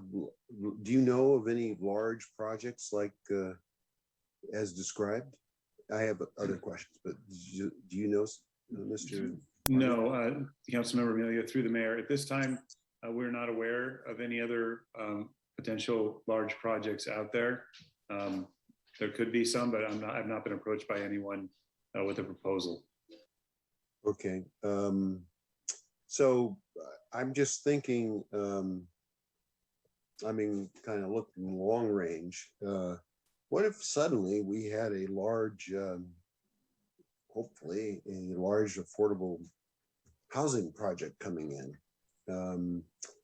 And how would that, I know we're looking in the future, but how would that work, Mr. Harvey?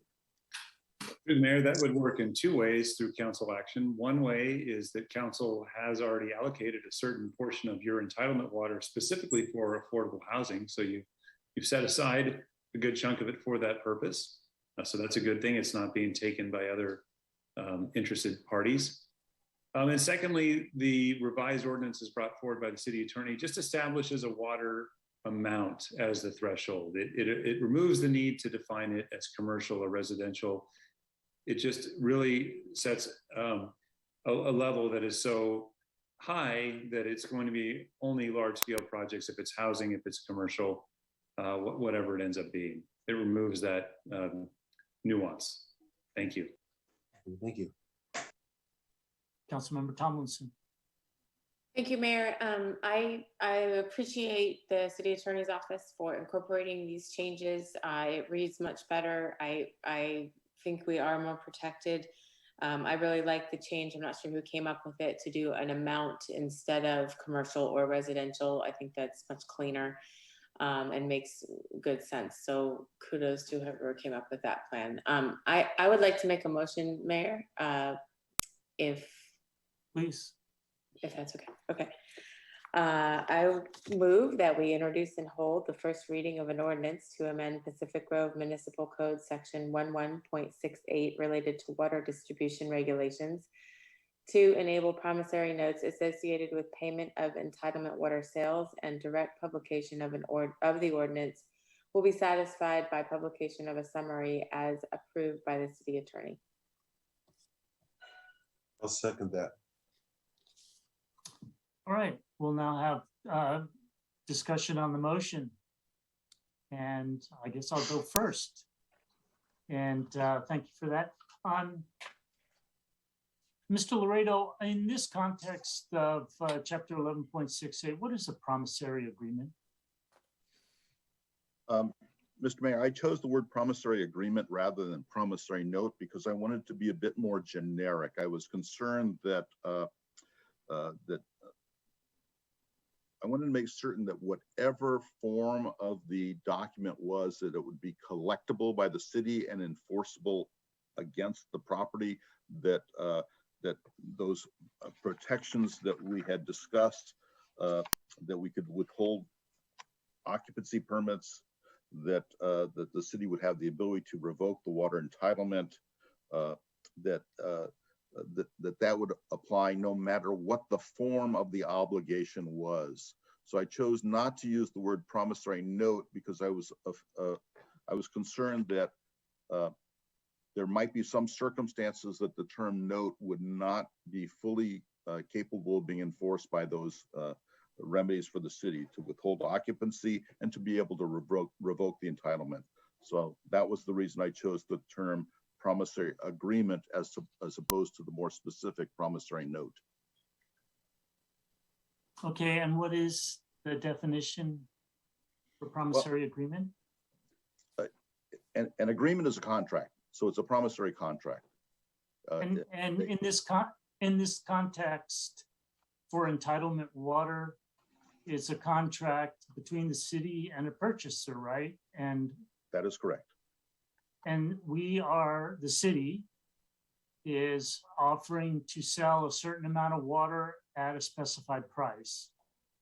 Is that correct? And in this instance, the promissory agreement is to collect that over a period of time. And so the purchaser is agreeing to payment to the city of funds at a certain time or over a certain time. That's correct.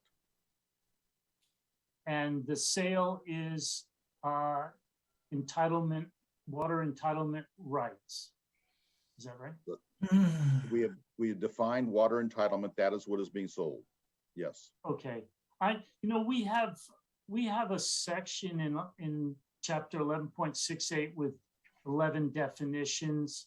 I think it would be a good idea just to add that definition, promissory agreement. Just make sure we're all on the same page. If that's the direction, we can certainly add that for the second reading. For the second reading, Right. Yeah, maybe I'll make a motion to amend the motion we just had. Yeah, no. I'm sorry, if I may, Mr. Mayor, I don't have that definition at hand. You can certainly direct that term be defined. Understood. I will not be making any motion on that, but and then are we entering into a loan? That part I'm a little unclear on. Are we actually loaning money to somebody? Are we in essence a bank? No, we are not. We are not loaning money. Monies are not going from the city to the owner of the entitlement, but we are foregoing payment. So we are delaying payment. Okay, that sounds great. And that's what I was hoping you were going to say.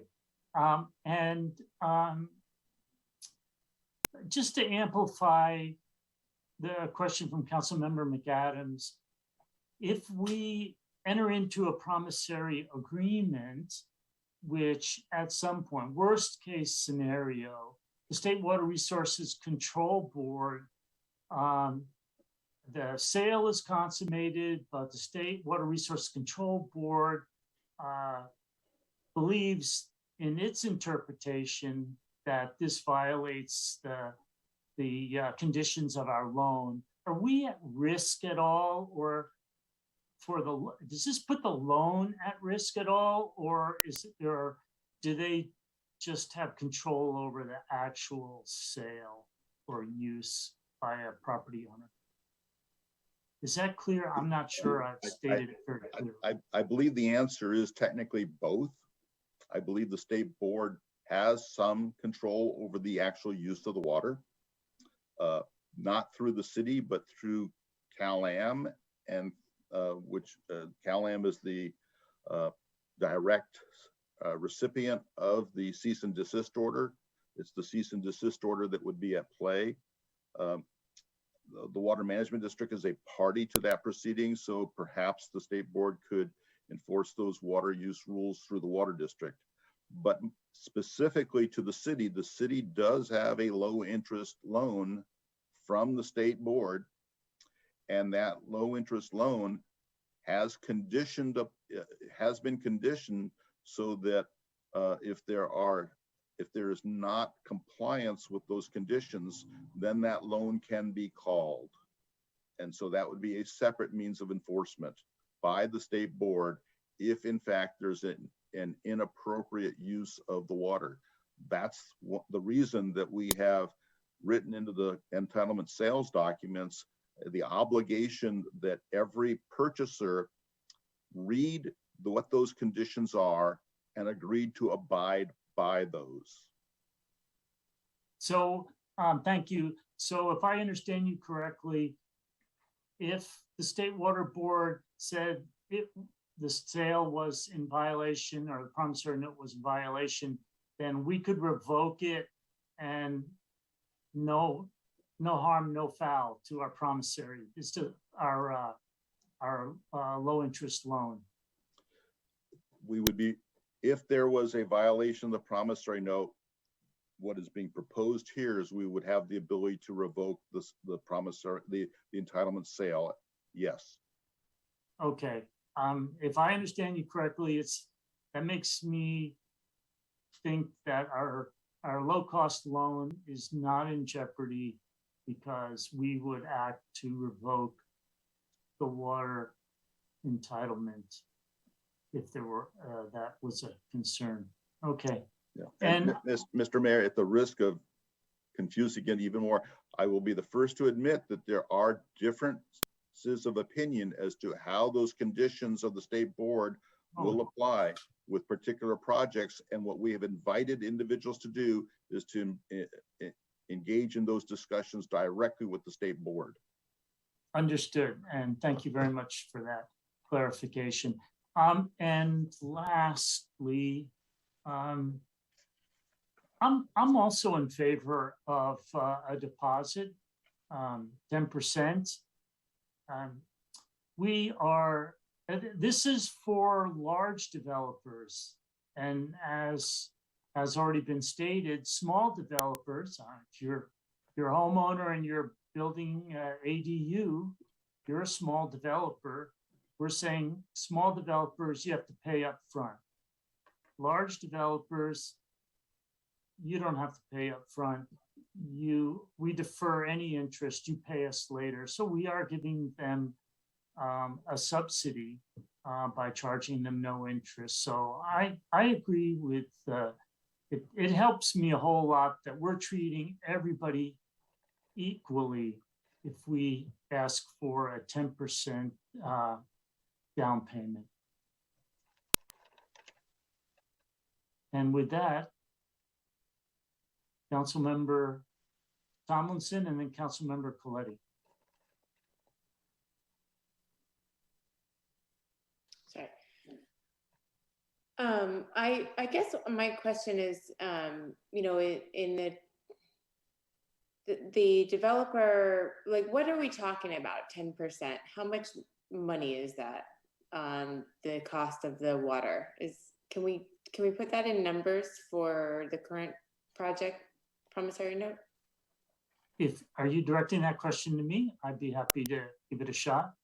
I know you're good with numbers, so I don't know if you have that off the top of your head or if the city manager has it. The PG Hotel would be 7 acre feet, and it would be $1.28 million for the water and sale of water entitlement at the current price set by council. 10% would be $128,000, as far as I recall. But I defer, Mr. Harvey, did you have another number, Mr. Laredo? Well, Mr. Mayor, I would point to the one promissory note that already was issued, and that was for the sale of approximately 3.5725 acre feet. The sales price was $625,188. So if that were 10%, it would be $62,518 would be the 10% level. Right, but the PG Hotel, as identified by Councilmember Emilio, apparently needs twice that amount. Okay, thank you, Mayor. I know that developers pay, you know, hundreds of thousands of dollars in building permit fees and all kinds of money in order to, you know, get these projects put together. So in favor of being, you know, the whole spirit of the promissory agreement that we're coming up with is to be able to give them the best fighting chance they can have to be, you know, building and welcoming and, you know, business friendly in our community. So I don't support doing an upfront payment. I just want to keep it clean and have it be a promissory agreement that is for the entire amount to be paid at a later date once the business is up and running. But I do see your points. I very much considered them, but at this point, I would like to keep it without any kind of down payment from my perspective. Thank you. Councilmember Coletti and then Mayor for Temporary Smith. Well, thank you, Mayor. I would just like to point out to Councilmember Tomlinson that we are already offering a 30% discount on this water. So right off the bat, we are going to give them $360,000. Just a gift. Here you are. Here's $360,000 that the citizens of the city could have collected. And I'm just asking for 10%, $120,000. I just cannot wrap my head around why we wanted to ask for a down payment when we're already giving them 30% discount.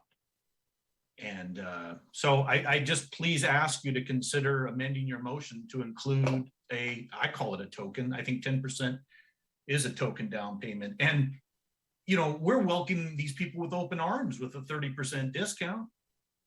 So I don't think we're falling short on that by any means. So please consider it. Thank you. Mayor Pro Tempore Smith. Thank you, Your Honor. I just call for the vote. Point of order, Your Honor. We would, hold on a second. We'll need a second. I seconded it. What? Okay, well. I recorded a second from Councilmember Emilio, Mr. Mayor. Okay, all right. All right, let's have a vote on call for the question. Councilmember Tomlinson, Aye. Councilmember Emilio, Aye. Mayor Peak, No. Mayor Pro Tem Smith, Aye.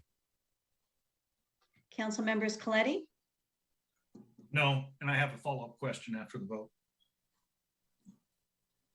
McAdams, No. Paduri. Aye. Motion carries 4-3. Okay, Oh, well, yeah. we're going to have a vote. Let's have a vote on the motion on the floor.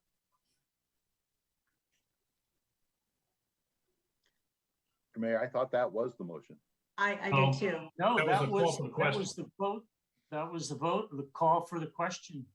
Uh, Well, Point wait a of order. second. I'm sorry. 1, 2, 3, 4. That fails. That vote fails.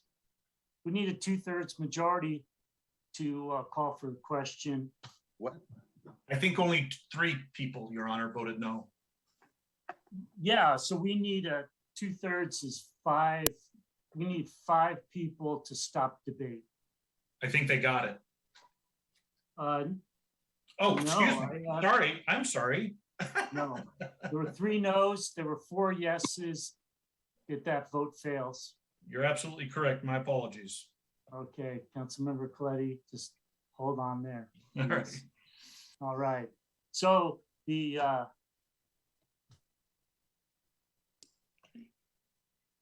did you want to read out, Ms. Candell, did you want to read out the results of the vote? Yes, guess I have yes votes, Mayor Pro Tem Smith, council members Emilio, Paduri, and Tomlinson. No votes, Mayor Peak and council members Coletti and McAdams.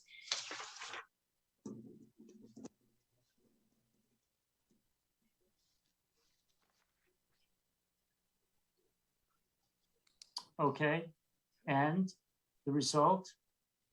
It fails. 4-3. Yes, I was under Would our the city assumption. attorney like to check Robert's rules? I'm like 99% confident on this, but I'd be happy to have the city attorney weigh in on this. Please. Mr. Mayor, my understanding is that you construed that motion to be a motion to limit debate. It was a call for the question. Okay, you are correct. The call for the question requires 2/3 vote. Which is 5 people. Yes.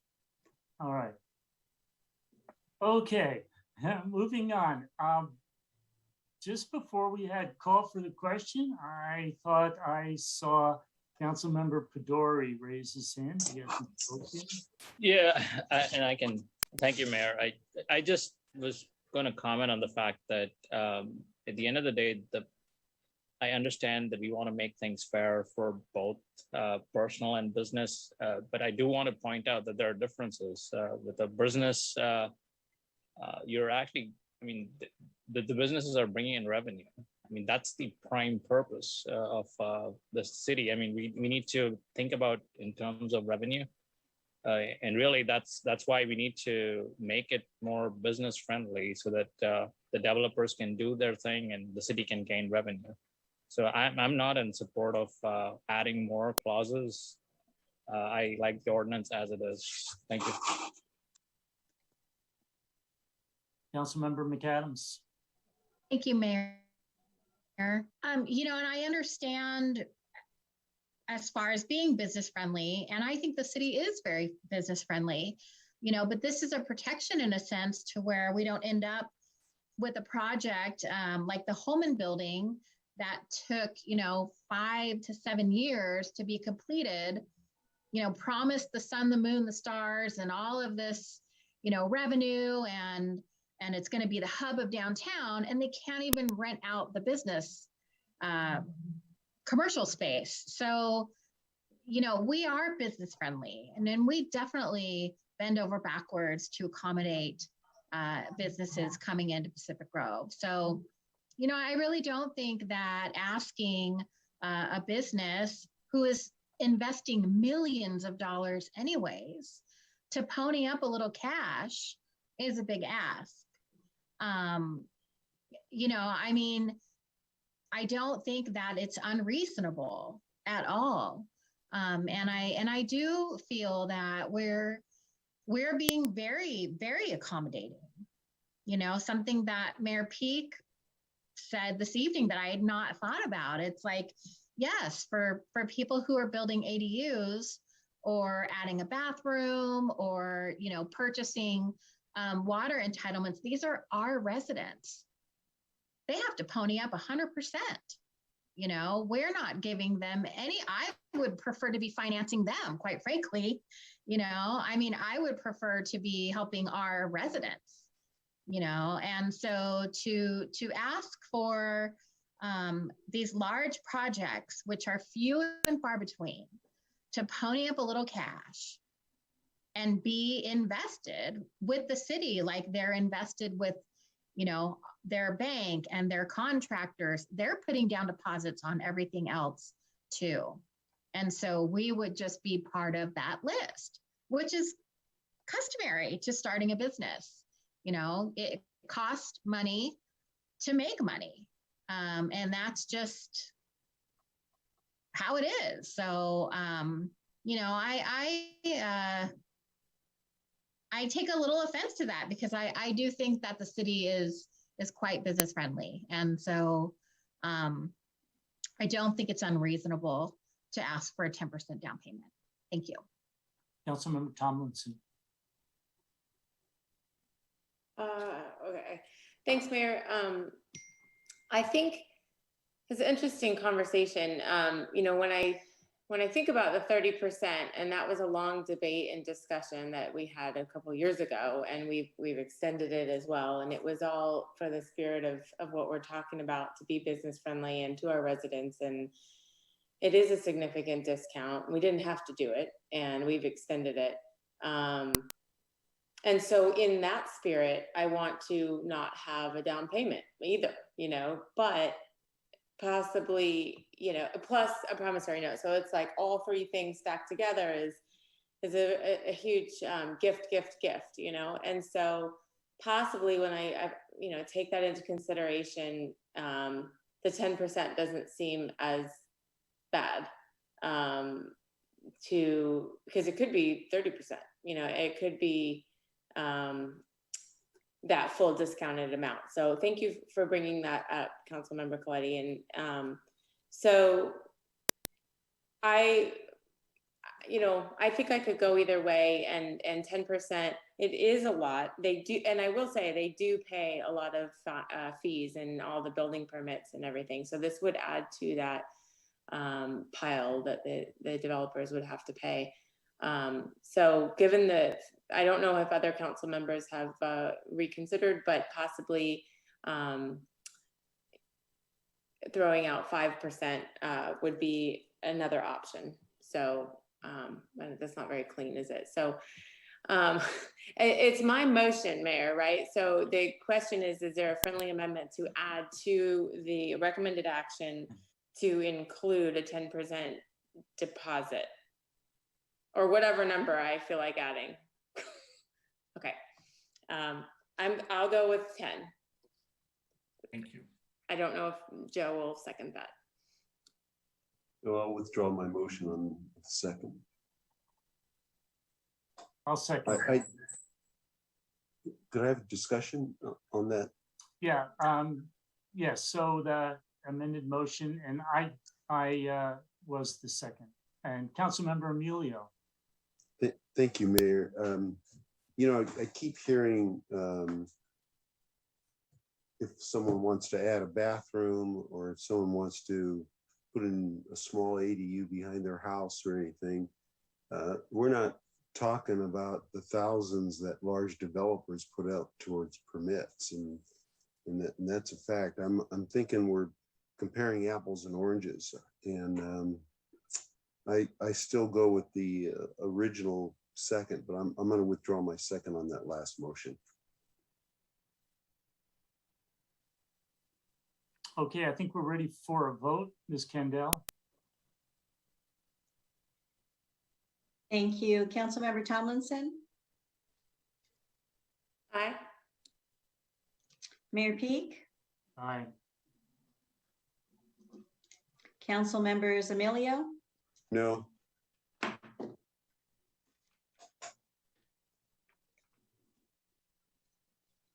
Coletti, Aye.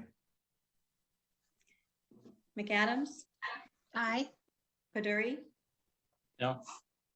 Mayor Pro Tem Smith. No.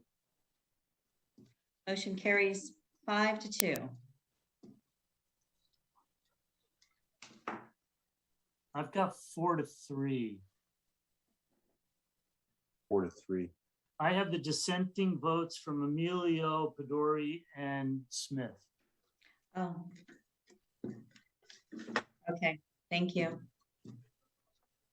All right, motion passes. It's 8:07. Would someone like to make a motion to, this is the last item. Would anyone be interested in taking a recess? Councilmember Tomlinson. Can I make a motion that we power through?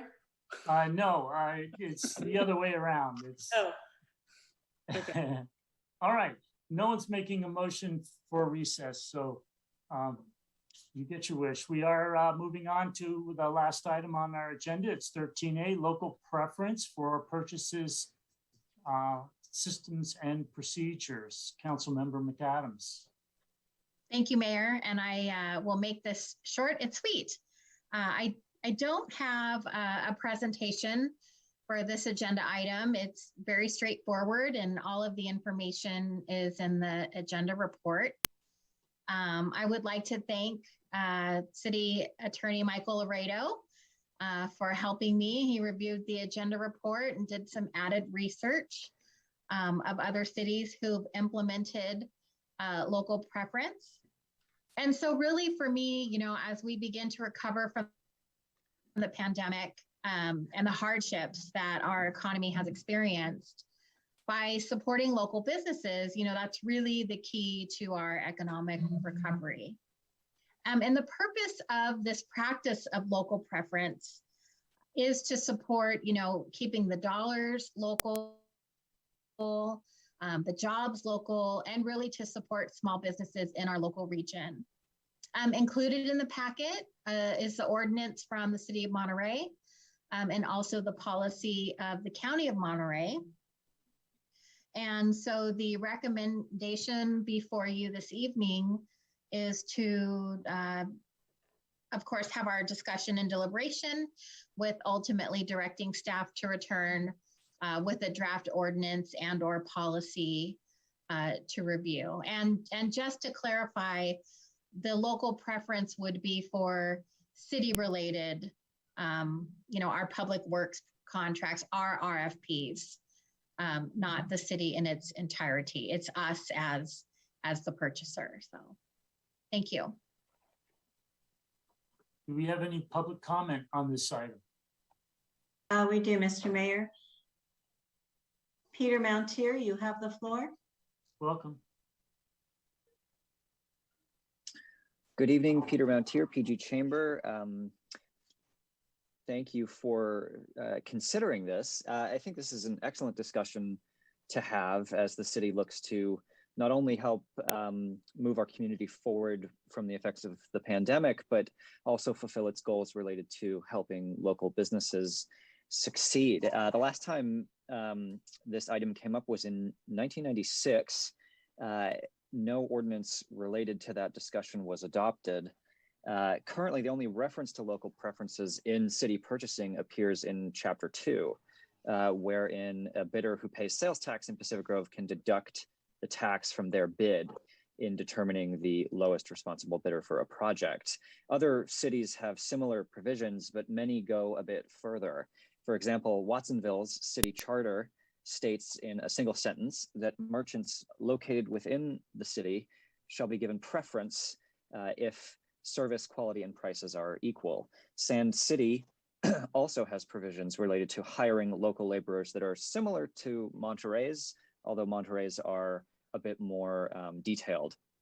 In another section of the Watsonville Code, it states that when the city gets a bid from retailers located within Watsonville, 2% of the taxable amount of that bid is deducted from their proposal by the city. And the city of Seaside also has similar provision. So it's clear this is commonplace. We feel that the county's ordinance is a great model for your discussion. It gives a 5% preference to local vendors by default. And in the case of ties between local and non-local vendors are automatically awarded the contract in the case of a tie in price. So we believe that this is an appropriate way to break ties. It's superior to the method currently used in our code, which specifies that for ties on purchases over $35,000 and for public works contracts, decisions are made between two identical bids by drawing lots. So in closing, we would encourage a broad discussion on this to come up with a policy that yields maximum benefit to Pacific Grove and other area businesses wherever possible. Of course, your chamber is at your disposal to provide assistance and advice in crafting whatever policy you come up with. We have a lot of knowledge about our local vendors and would love the opportunity to collaborate. Thank you. Thank you.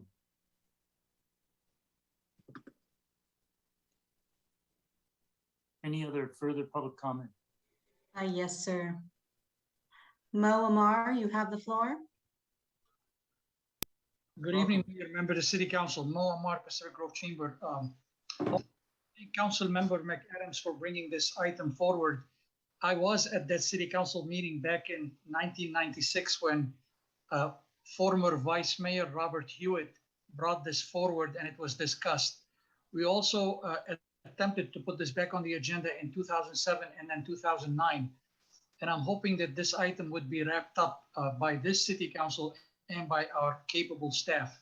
I want to bring to the Council's attention a very specific item that took place 18 months ago related to a purchase. The museum was redoing the flooring at the museum. I did receive a phone call from a gentleman who owns a flooring company a block away from City Hall that was not offered the option of bidding on the job. And it, had been in business for a little over 40 years.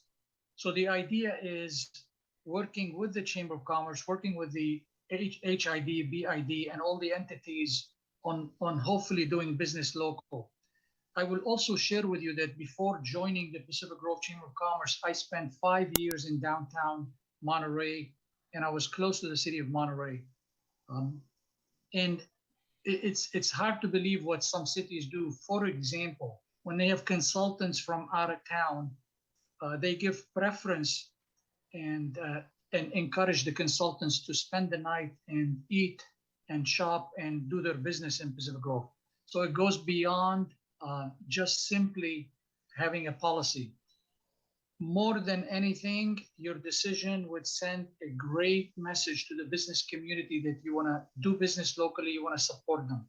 And I will further close this by stating that a lot of the departments already do that, especially Public Works. When they're looking for a quick purchase, they have an account at Pacific Grove Hardware, Hayward Lumber, and so they frequent the local stores. We would like to see that happen when when there are some major purchases, as I stated earlier, flooring the Museum of Natural History. And thank you for your service. Thank you. I see no other hands raised, Mr. Mayor. Councilmember Emilio. Thank you, Mayor. Just a few comments. Thank you, Councilmember McAdams, for bringing this forward. I think it creates some discussion, and if it's anybody that's pro-business in Pacific Grove, I'm sure we all are, but I'm truly with the chamber a lot, and in businesses I participate just like everybody else does. I do want to add that we don't really want to create a winners and losers on a bidding process, depending upon what the zip code is. Pacific Grove taxpayers, finance a lot of these projects. And if suddenly we're trying to go with a local project and spending a lot more money than a low bid, that could be problematic. What I also want to add that projects over $1,000 are subject to the requirements set forth by which was mentioned earlier, the California Department of Industrial Relations. And a lot of the larger projects, like for example, Slurry Seal was done by Graham, Don Chapin, Granite Construction, some of the other projects that was done. What I suggest is that we trust our staff to come back and do a survey of what, for example, what does Monterey do? What does, apparently it's in the packet, or what does the city of Greenfield does? What does the city of Capitola does? And come up with a solution, what would be beneficial for our Pacific Grove vendors. If because there's probably different percentages that are given. And that's what I would recommend. Trust our city staff to go back, get the statistics for us, what they would recommend, and so that we can make an informed decision on this.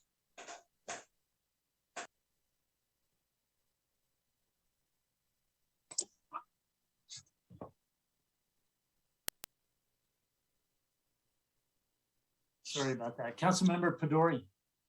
Sure, thank you. I would like to thank Councilwoman McAdams for bringing this item over here. And I actually echo what Councilmember Emilio is saying. I think we need to just direct staff to come up with recommendations. We heard from the PG Chamber. There was some history that was provided to us by the Chamber as well. It seems like there are some things that the other cities are doing. Potentially we can review all of them, whatever the staff is proposing, and then make a decision that is best for everyone. Thank you.